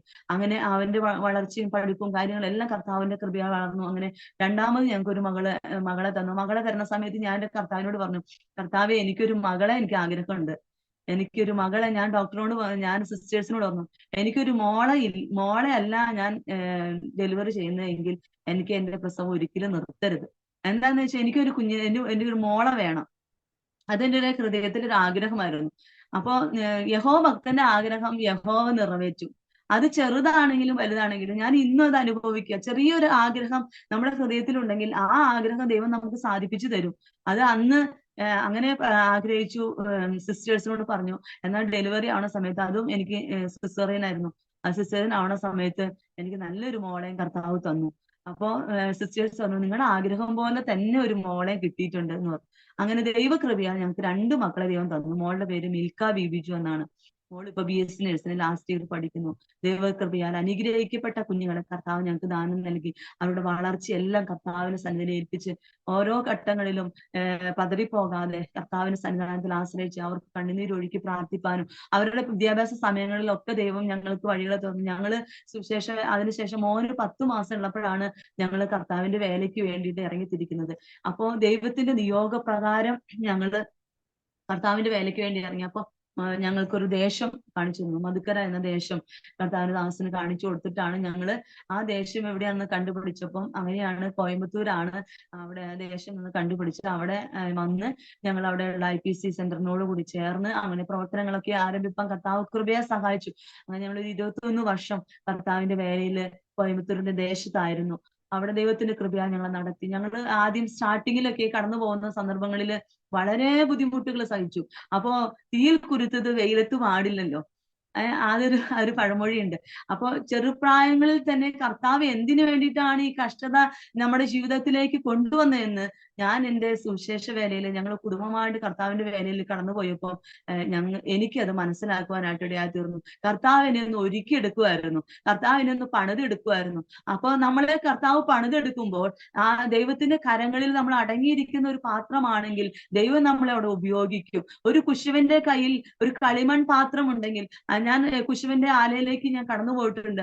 കുശവൻ തന്റെ കളിമൺ പാത്രത്തെ ഉരുവാക്കിക്കൊണ്ടിരിക്കുന്ന സമയത്ത് അത് ഒന്ന് ഷേപ്പ് ചെയ്യും, ഒന്ന് ടച്ച് ചെയ്യും, ഒന്ന് വെള്ളം കൊണ്ടൊന്ന് തൊടും. അങ്ങനെ തനിക്ക് ഇഷ്ടമുള്ള ഷേപ്പിൽ ആകൃതിയിൽ കുശവൻ ഒരു കളിമൺ പാത്രത്തെ ഉരുവാക്കിയതിന് ശേഷം എന്ത് ചെയ്യുന്നു അറിയോ?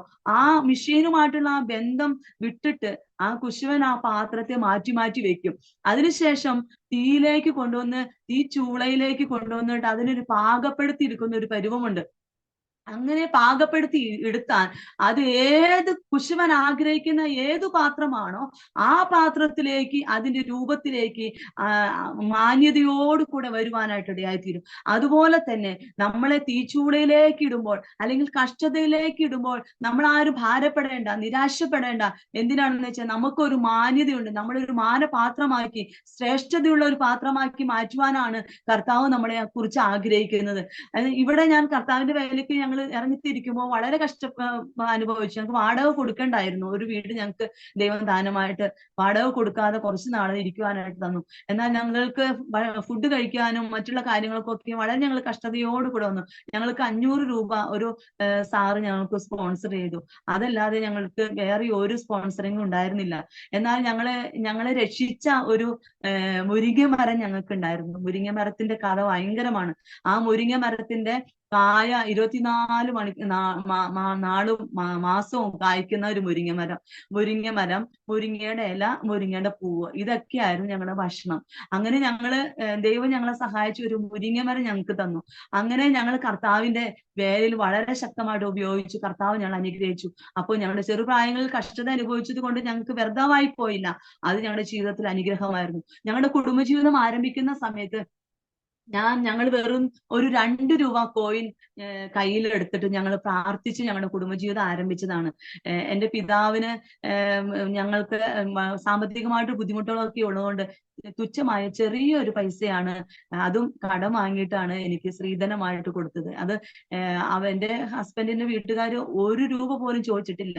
അവർ ഞങ്ങൾക്ക് ഒന്നും വേണ്ടാന്ന്. പക്ഷെ എൻ്റെ പിതാവിന്റെ മനസ്സിൽ എൻ്റെ മോൾ എങ്ങനെയാണ് ഇറക്കി വിടാന്ന് ഓർത്തൊരു ചെറിയൊരു പൈസ കൊടുത്തിട്ടാണ് എന്നെ വിവാഹം കഴിച്ചത്. എന്നാൽ അതൊക്കെ വിവാഹ കാര്യങ്ങൾക്കൊക്കെയും ചെലവായതിനു ശേഷം എൻ്റെ ഹസ്ബൻഡിന്റെ കയ്യിൽ ഞങ്ങൾ 2 രൂപ കോയിൻ കയ്യിൽ വെച്ച് ഞങ്ങൾ ദൈവസന്നിധിയിൽ കരം വെച്ച് പ്രാർത്ഥിച്ചു. ഞങ്ങൾക്ക് ബസ് കൂലിക്ക് പോകണമെങ്കിൽ പൈസ ഇല്ല, ഞങ്ങൾക്ക് ആരാധനയ്ക്ക് പോകണമെങ്കിൽ പൈസ ഇല്ല. അന്ന് ഞങ്ങൾ വിശ്വാസ ജീവിതം ഞങ്ങൾ അവിടെ ആരംഭിച്ചതാണ്. എന്നാൽ കൃപയാൽ കർത്താവിന്റെ വേലയിൽ ഞങ്ങളെ ശക്തമായിട്ട് കർത്താവ് ഉപയോഗിച്ചു. അതുപോലെ ഞങ്ങൾ ശുശ്രൂഷയ്ക്ക് വരുന്നതിന് മുമ്പ് തന്നെ കർത്താവിന്റെ ദാസനെ ദൈവകൃപാവരങ്ങളാൽ നിറച്ച് അതിന് ശുശ്രൂഷ കൊടുത്ത് അങ്ങനെ ഞങ്ങൾ പോയ ഇടങ്ങളില് അനേക പൈശാചിക ബന്ധനമുള്ളവർക്കൊക്കെ സൗഖ്യം പ്രാപിച്ച്, അനേക പാപികൾ മനംതിരിഞ്ഞ്, അനേക ഒരു വിടുതൽ, ഞങ്ങളുടെ ഉപവാസ പ്രാർത്ഥനയിലൊക്കെ വളരെ ശക്തമായിട്ട് കർത്താവ് ഞങ്ങളുടെ ദാസനെ ഉപയോഗിച്ചു. പല ഇടങ്ങളില്, പല ഇടങ്ങളിലൊക്കെയും കർത്താവിന്റെ വേലയിൽ വളരെ ശക്തമായിട്ട് ഞങ്ങളുടെ ദാസനെ ഉപയോഗിച്ചു. അതൊന്നും ഞങ്ങളുടെ കഴിവോ ഞങ്ങളുടെ പ്രശംസയോ ഞങ്ങളുടെ യോഗ്യതയോ ഒന്നുമല്ല, ദൈവത്തിന്റെ കൃപ ഒന്ന് മാത്രമാണ്. ദൈവം നമ്മളെ കുറിച്ച് നമ്മുടെ അമ്മയുടെ ഉദരത്തിൽ ഉരുവാകുന്നതിന് മുമ്പ് നമ്മളെ കണ്ടതുകൊണ്ട് മാത്രമാണ് ദൈവം നമ്മളെ ഇത്രത്തോളം നടത്തിയത്. ദൈവത്തിന് നന്ദിയോടെ സ്തുതിക്കുന്നു. അങ്ങനെ ദൈവം കൃപാവരങ്ങളാൽ നിറച്ച് ശുശ്രൂഷയിൽ ദൈവം ഞങ്ങൾ വളരെയധികം ശക്തമായിട്ട് ഉപയോഗിച്ചു. അങ്ങനെ ഞങ്ങളുടെ ശുശ്രൂഷ കാലഘട്ടങ്ങളിലും എൻ്റെ ജീവിതത്തിലും എനിക്ക് ചില പ്രശ്നങ്ങളൊക്കെയും കടന്നു വന്നു. എനിക്ക് 2 സിസേറിയൻ ഓൾറെഡി കഴിഞ്ഞു. പിന്നെ എനിക്ക് യൂട്രസിൽ ചെറിയൊരു കട്ടിയുണ്ടെന്ന് പറയാനായിട്ട് അപ്പൊ DNC ചെയ്തു. പിന്നെ എനിക്ക് ഗ്ലാഡ് ബാർഡിൽ സ്റ്റോൺ ഉണ്ടായി. എനിക്ക് കീ ഹോൾ സർജറി ചെയ്യേണ്ടി വന്നു. അതിനുശേഷം എനിക്ക് ഈ സമീപത്ത് ഒരു വർഷത്തിന് മുമ്പ്, 2 വർഷം ആവാൻ പോണു, എനിക്ക് ഹെർണിയയുടെ പ്രശ്നം ഉണ്ടായി. എന്റെ വയറൊക്കെ ഇങ്ങനെ സൈഡിലേക്ക് ഇങ്ങനെ വീർത്ത് വരുമായിരുന്നു. അപ്പൊ ഓൾറെഡി എനിക്ക് വണ്ണം ഉള്ളതുകൊണ്ട് എനിക്ക് അതുകൊണ്ടായിരിക്കാം എന്ന് വിചാരിച്ചു. പക്ഷെ ചെക്ക് ചെയ്തപ്പോഴാണ് അറിഞ്ഞത് ഹെർണിയ ഒരു 4 സ്ഥലങ്ങളിലേക്ക് വ്യാപിച്ചിരുന്നു. അങ്ങനെ വളരെ ബുദ്ധിമുട്ടുകളായി. ലാസ്റ്റത്തെ സ്റ്റേജ് എന്റെ മോൾക്ക് ഒരു സ്വപ്നം കണ്ടു, എന്റെ മമ്മി മരിച്ചു പോണ ഒരു സ്വപ്നം കണ്ടു. അപ്പൊ അവള് വളരെയധികം ഭാരത്തോടെ ഇരുന്നു. ഞങ്ങളിവിടെ പാലക്കാട് ഒരു ഹോസ്പിറ്റലിൽ കാണിച്ചു. അവിടെ സർജറി ചെയ്യാമെന്നൊക്കെയും പ്ലാൻ ചെയ്തു. പക്ഷെ പെട്ടെന്ന് ആ ഹോസ്പിറ്റലിൽ ചെയ്യണ്ട, നാട്ടിൽ പോകണം എന്നുള്ളൊരു ചിന്ത വന്നു. പക്ഷെ അതൊക്കെ ദൈവത്തിന്റെ പ്ലാൻ ആണെന്ന് ഞാൻ മനസ്സിലാക്കുന്നു. എവിടെയൊക്കെ ചെയ്തു എങ്കിൽ അത് ഒത്തിരി കോംപ്ലിക്കേറ്റഡ് ആയനെ. 8 മണിക്കൂർ സർജറി ആയിരുന്നു എന്റെ ഹെർണിയയുടെ സർജറി. ഒത്തിരി ബുദ്ധിമുട്ടുകളും പ്രയാസങ്ങളും ഒക്കെ സഹിച്ചു. എങ്കിലും എന്റെ ദൈവം എന്നെ കൈവിട്ടില്ല. എന്തിനു വേണ്ടി എന്നെ വിളിച്ചു വേർതിരിച്ചോ, സുവിശേഷ ആത്മാവിനെ എന്റെ ഹൃദയത്തിലേക്ക് തന്നോ, അത് എനിക്ക് ഇനിയും ആയുസ് നാൾക്കൾ തന്ന് കർത്താവിന്റെ വേലയിൽ ശക്തമായിട്ട് ഉപയോഗിക്കാനാണെന്ന് ഞാൻ വിശ്വസിക്കുന്നു. അതുകൊണ്ടാണ് കർത്താവ് എന്റെ ആയുസ്സിനെ നീട്ടി തന്നത്. അതുകൊണ്ട് ഇത്രയും സർജറി കഴിഞ്ഞ ശരീരമാണെങ്കിലും ദൈവം എനിക്ക് ഇന്നും ഓടിച്ചാടി ഓടുവാനും കർത്താവിന്റെ വേല ചെയ്യുവാനും സുവിശേഷം അറിയിക്കുവാനും ഒക്കെ കർത്താവ് എനിക്ക് ധൈര്യവും ശക്തിയും തന്നിട്ടുണ്ട്. എന്നാൽ എന്നെ കേൾക്കുന്ന എല്ലാ പ്രേക്ഷകരോടും ഞാൻ പറയാനുള്ളത്, നമ്മുടെ ജീവിതത്തിൽ ബലഹീനതകളും പ്രയാസങ്ങളും ഒക്കെ കടന്നു വരുമ്പോൾ നമ്മൾ പിന്നോക്കം തിരിഞ്ഞു പോകാനല്ല, നമ്മൾ അതിൽ ഉറച്ചു നിൽക്കാം. ഞാൻ ഈ സർജറിയുടെ ആ സമയങ്ങളിൽ സർജറി സമയങ്ങളിലാണ് ഞാൻ എന്റെ ബൈബിൾ സ്കൂൾ പഠനം നടന്നുകൊണ്ടിരുന്നത്. അതിന്റെ ലാസ്റ്റ് സമയങ്ങളിലാണ്. അപ്പൊ എനിക്കൊരു വാഞ്ചയുണ്ട്, ഞാൻ എന്തൊരു കാര്യം ചെയ്താലും അത് ചെറിയ കാര്യമാണ് ചെയ്യുന്നതെങ്കിലും അത് സത്യസന്ധമായിട്ട് ചെയ്യണം, ആത്മാർത്ഥതയോടുകൂടി ചെയ്യണം എന്നുള്ള വാഞ്ചയുള്ളതുകൊണ്ട് ഞാൻ ബൈബിൾ സ്കൂളിൽ പഠിക്കുമ്പോൾ എനിക്ക് പനിയും അസ്വസ്ഥതകളും പ്രയാസങ്ങളും ഒക്കെ വന്നിട്ടുണ്ട്. പക്ഷെ ഒരു ദിവസം പോലും എനിക്ക് ലീവ് എടുക്കുവാൻ ഇടയാക്കാതെ ഞാൻ വചനം പഠിക്കാൻ ദൈവം എനിക്ക് അവസരം നൽകി. ഞാൻ ഈ സർജറിക്ക് ഞാൻ ഹോസ്പിറ്റലിൽ അഡ്മിറ്റ് ആക്കുമ്പോഴും എന്നോട് വീട്ടിലുള്ളവർ പറയും, നിനക്ക് ഇന്നെങ്കിലും ഒരു ലീവ് എടുത്തോടെ. പക്ഷെ ഞാൻ ലീവ് എടുക്കില്ലായിരുന്നു. എന്റെ സർജറി കഴിഞ്ഞിട്ടും ഞാൻ ICUയിൽ കിടക്കണ സമയത്തും അന്നത്തെ ഒരു ദിവസം മാത്രം മോളേൽ കൊടുത്തു, മോളെ നീ ഈ ക്ലാസ് ഒന്ന് റെക്കോർഡ് ചെയ്യണം എന്ന് പറഞ്ഞു. ഞാൻ ഒരു ദിവസം പോലും എന്റെ ക്ലാസ് മിസ്സാക്കാതെ ദൈവവചനത്തിൽ ഞാൻ അത്ര ആഗ്രഹത്തോടു കൂടി പഠിക്കുവാൻ ദൈവം എനിക്ക് ഭാഗ്യം നൽകി തന്നു. ഇവിടെ അകത്തേത്തറ ശാലയം ബൈബിൾ കോളേജിൽ എനിക്ക് വചനം പഠിക്കുവാൻ, നല്ല കർത്താവിന്റെ ദാസന്മാരിലൂടെ ദൈവത്തിന്റെ വചനം പഠിക്കുവാൻ ദൈവം സഹായിച്ചു, ദൈവം ശക്തീകരിച്ചു. അപ്പോൾ നമ്മുടെ ചെറിയ ആഗ്രഹമാണെങ്കിലും കർത്താവ് നമുക്ക് വേണ്ടി നൽകി തരുന്ന ഒരു ദൈവമാണ്. നമ്മുടെ ആഗ്രഹങ്ങളെ സാധിപ്പിക്കുന്ന ഒരു ദൈവമാണ് നമ്മുടെ ദൈവം. അത് ഞങ്ങൾക്ക് അറിയാൻ കർത്താവ് സഹായിച്ചു. അങ്ങനെയാണ് സുവിശേഷ വേലയിൽ വളരെ ശക്തമായിട്ട് കർത്താവിന് വേണ്ടി പ്രയോജനപ്പെട്ടുകൊണ്ടിരിക്കുന്നു. ഞങ്ങളിപ്പോ അവിടെ കോയമ്പത്തൂർ ദേശത്ത് നിന്ന് 21 വർഷത്തിന് ശേഷമായി ഞങ്ങൾ ദൈവത്തിന്റെ നിയോഗപ്രകാരം ഞങ്ങൾ പാലക്കാട് ഒലവക്കോട് ചർച്ചില് 2 വർഷത്തോളം കർത്താവിന് വേല ചെയ്യുന്നു. ദൈവം ഞങ്ങളെ നടത്തുന്നു. ഞങ്ങളുടെ മക്കളുടെ പഠിപ്പിന്റെ കാര്യങ്ങളൊക്കെ വന്നപ്പോൾ ഞങ്ങൾ എന്തെയും വളരെ പ്രയാസപ്പെട്ടു. എന്നാൽ ഒരു മനുഷ്യരുടെ മുമ്പാകെ ഞങ്ങൾ കൈനീട്ടുവാൻ ദൈവം സഹായിക്കാതെ, ദൈവം ഇടയാക്കാതെ ഞങ്ങളുടെ ആവശ്യങ്ങൾ ദൈവത്തോട് കൂടി പറയുമ്പോൾ, ദൈവത്തോട് കൂടി കരഞ്ഞ് പ്രാർത്ഥിക്കുമ്പോൾ ദൈവം ഒരു പുതു വഴികളെ തുറന്ന് ഞങ്ങൾക്ക് അതിശയകരമായിട്ട്, ഞങ്ങൾക്ക് പോലും വിശ്വസിക്കാൻ പറ്റാത്ത രീതിയിലാണ് ദൈവം ഞങ്ങൾക്ക് അത്ഭുതങ്ങൾ ചെയ്തത്. എന്നിട്ട് മോന്റെ MSc ഡിജിറ്റൽ മാർക്കറ്റിംഗ് പഠിക്കുമ്പോൾ അവനൊരു ലോൺ എടുക്കേണ്ട സാഹചര്യങ്ങൾ വന്നപ്പോഴും ഞങ്ങൾക്ക് നാട്ടിലൊരു 15 സെന്റ് സ്ഥലം ഉണ്ട്. പക്ഷെ ആ സ്ഥലത്തിന് ലോൺ കിട്ടില്ല, പെരയില്ലാത്തത് കൊണ്ട്, ഞങ്ങൾക്ക് സ്വന്തമായി ഭവനമില്ലാത്തതുകൊണ്ട്. എന്നാൽ ആ സ്ഥലത്തിനും കൂടെ ദൈവം ഞങ്ങൾക്ക് കനിവ് ചെയ്ത് ഞങ്ങൾക്ക് ലോൺ ലഭിക്കാനിടയായി തീർന്നു. ലോണാണെങ്കിലും സാഹചര്യങ്ങളാണെങ്കിലും ഒക്കെ തക്ക സമയത്ത് ഞങ്ങൾ എന്താഗ്രഹിക്കുന്നുവോ അതൊക്കെ ദൈവം ഞങ്ങൾക്ക് ചെയ്തു തന്ന് ദൈവത്തിന്റെ നാമമഹത്വത്തിനായി, ദൈവത്തിന്റെ വാഗ്ദത്തത്തിന് പ്രകാരം ദൈവം സകലവുമായി തീരുവാൻ കർത്താവ് സഹായിച്ചു. ഇപ്പൊ മോന് UK MSc ഡിജിറ്റൽ മാർക്കറ്റിംഗ് പഠിക്കുന്നു. അവന്റെ പഠന കാര്യങ്ങളൊക്കെ ഓർത്ത് പ്രാർത്ഥിക്കുക. മോള് പഠിക്കുന്നു. നിങ്ങളുടെ പ്രാർത്ഥനയില് ഓർക്കുക. എനിക്ക് നിങ്ങളോട് പറയാനുള്ളത്, ഏത് സാഹചര്യത്തിലാണെങ്കിലും കർത്താവിനെ വിട്ടുകൊടുക്കാതെ ദൈവത്തിലേക്ക് നമ്മൾ പറ്റിയിരിക്കുന്നുവെങ്കിൽ, ഹല്ലേലൂയ, അവൻ എന്നോട് പറ്റിയിരുന്നാൽ, നമുക്ക് കർത്താവിനോട് നമ്മൾ പറ്റിച്ചേർന്നിരുന്നാൽ നമ്മൾ ഒരിക്കലും ദൈവം കൈവിടുന്ന ദൈവമല്ല. ഹല്ലേലൂയ. സങ്കീർത്തനക്കാരൻ പറയുന്നുണ്ട്, സങ്കീർത്തനം 46-ാം അധ്യായത്തിന്റെ 1-ാമത്തെ വാക്യത്തിൽ പറയുന്നു, ദൈവം നമ്മുടെ സങ്കേതവും ബലവുമാകുന്നു, കഷ്ടങ്ങളിൽ അവൻ ഏറ്റവും അടുത്ത തുണയായിരിക്കുന്നു. ഏത് കഷ്ടതകൾ വന്നോട്ടെ, പ്രയാസങ്ങൾ വന്നോട്ടെ, നിന്ദകൾ വന്നോട്ടെ, പഴികൾ വന്നോട്ടെ, ദുഷികൾ വന്നോട്ടെ, നാം ചഞ്ചലപ്പെടുവാനല്ല ദൈവം നമ്മളെ കുറിച്ച് ആഗ്രഹിക്കുന്ന. ഏത് കഷ്ടതയിലും പതറിപ്പോകാതെ, ഇളകിപ്പോകാതെ ക്രിസ്തുവിൽ നമ്മൾ ഉറച്ചു നിൽക്കുവാൻ ദൈവം നമ്മളെ സഹായിക്കട്ടെ. അനുഗ്രഹിക്കപ്പെട്ട രീതിയിൽ ദൈവിക വചനങ്ങളെ, അനുഭവങ്ങളെ പങ്കുവെക്കുവാൻ കർത്താവ് എനിക്കൊരു അവസരം നൽകിയതിനായി ഞാൻ ദൈവത്തെ സ്തുതിക്കുന്നു. ഇത് അനേകർക്ക് ഒരു ആശ്വാസമായി തീരുമെന്ന് ഞാൻ വിശ്വസിക്കുന്നു.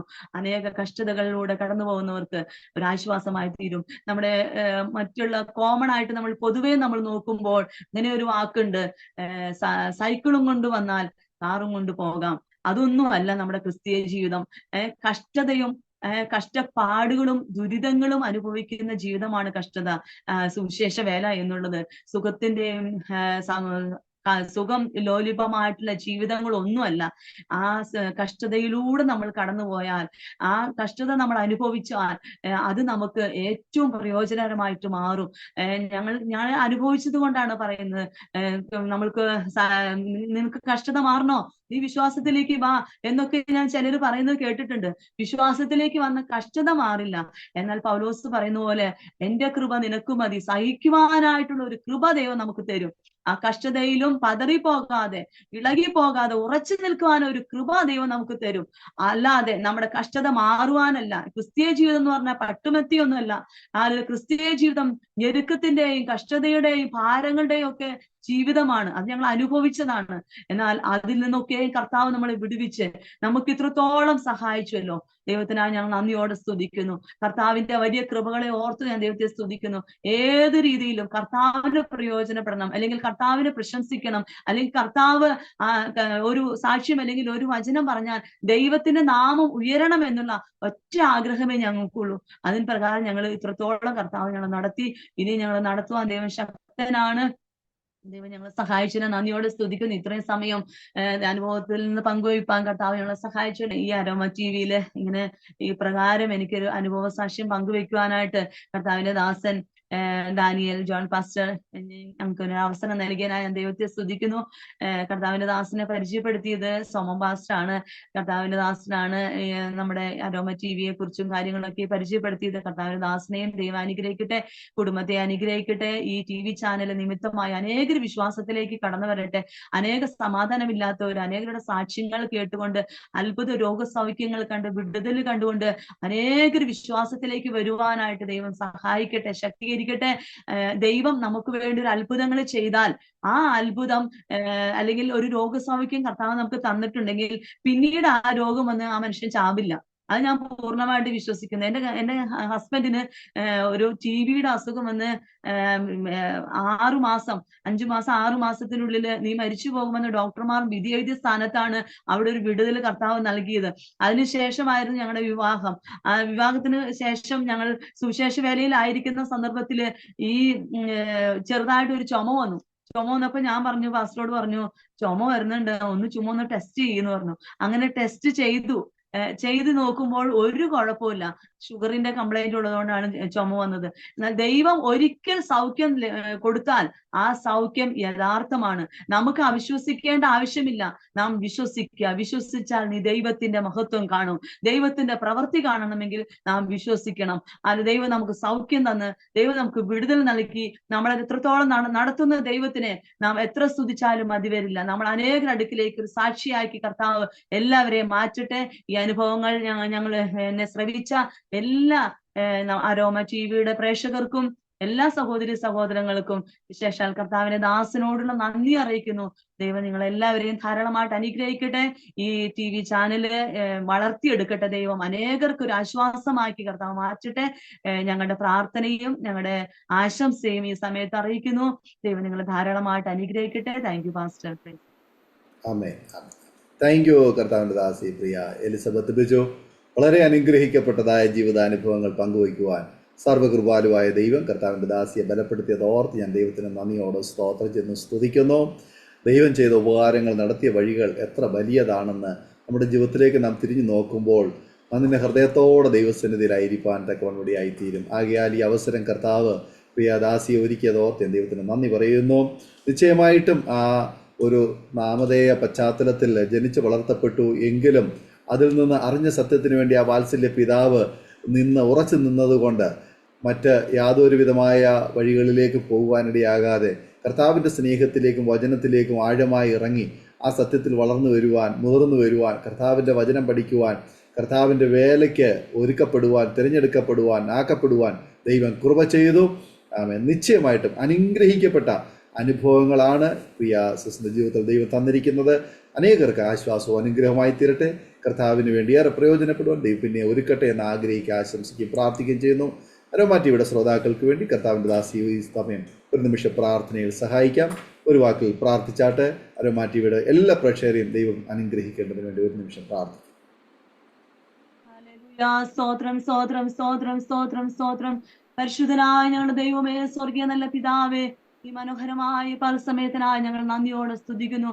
ശേഷാൽ കർത്താവേ, ആരോമ ടിവിയിൽ കർത്താവേ, ദൈവമേ, ഇങ്ങനെ പ്രകാരം ദൈവ അനുഭവങ്ങളെ പങ്കുവയ്ക്കുവാൻ സ്വർഗത്തിലെ ദൈവം ഞങ്ങൾക്ക് നൽകിയ അവസരത്തിനായി ഞാൻ നന്ദിയോടെ സ്തുതിക്കുന്നു.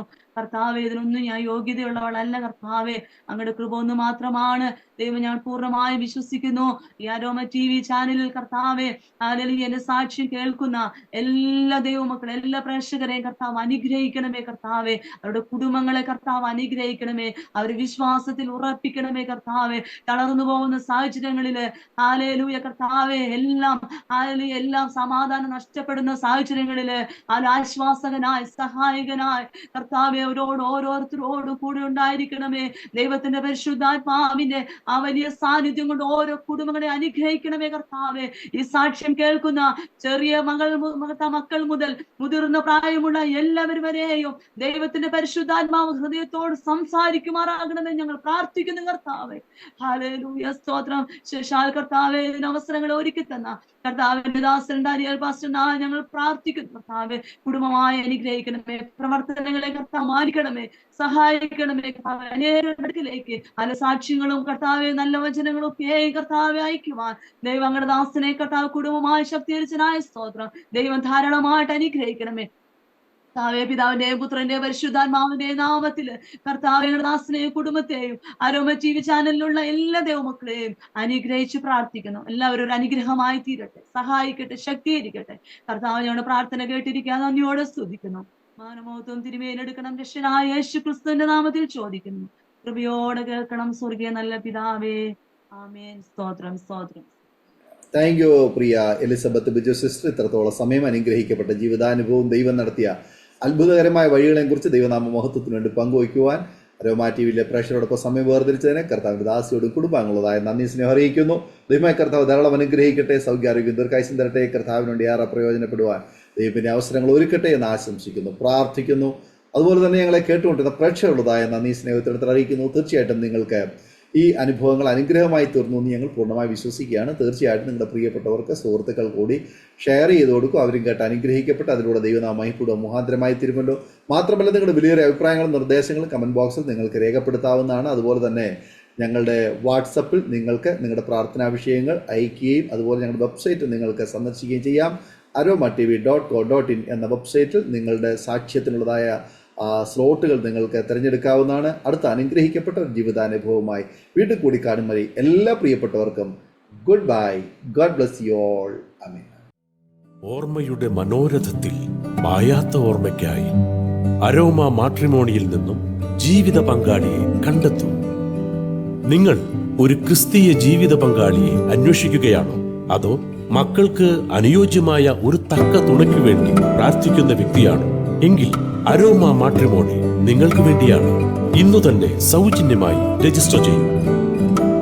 അരോമ മാട്രിമോണിയുടെ പ്രത്യേകതകൾ: രജിസ്ട്രേഷൻ തികച്ചും സൗജന്യം. ലോകത്തെവിടെയുമുള്ള അനുയോജ്യമായ ക്രിസ്തീയ ജീവിത പങ്കാളിയെ തിരഞ്ഞെടുക്കാം. വിവാഹം നടക്കുന്നതുവരെ സർവീസ് ലഭിക്കുന്നു. ഏറ്റവും ചെറിയ പാക്കേജുകളും തിരഞ്ഞെടുക്കാം. അരോമ മാട്രിമോണി നിങ്ങൾക്കായി ഒരുക്കുന്നു വിവാഹം പരമാനന്ദം. Email aroma matrimony2020@gmail.com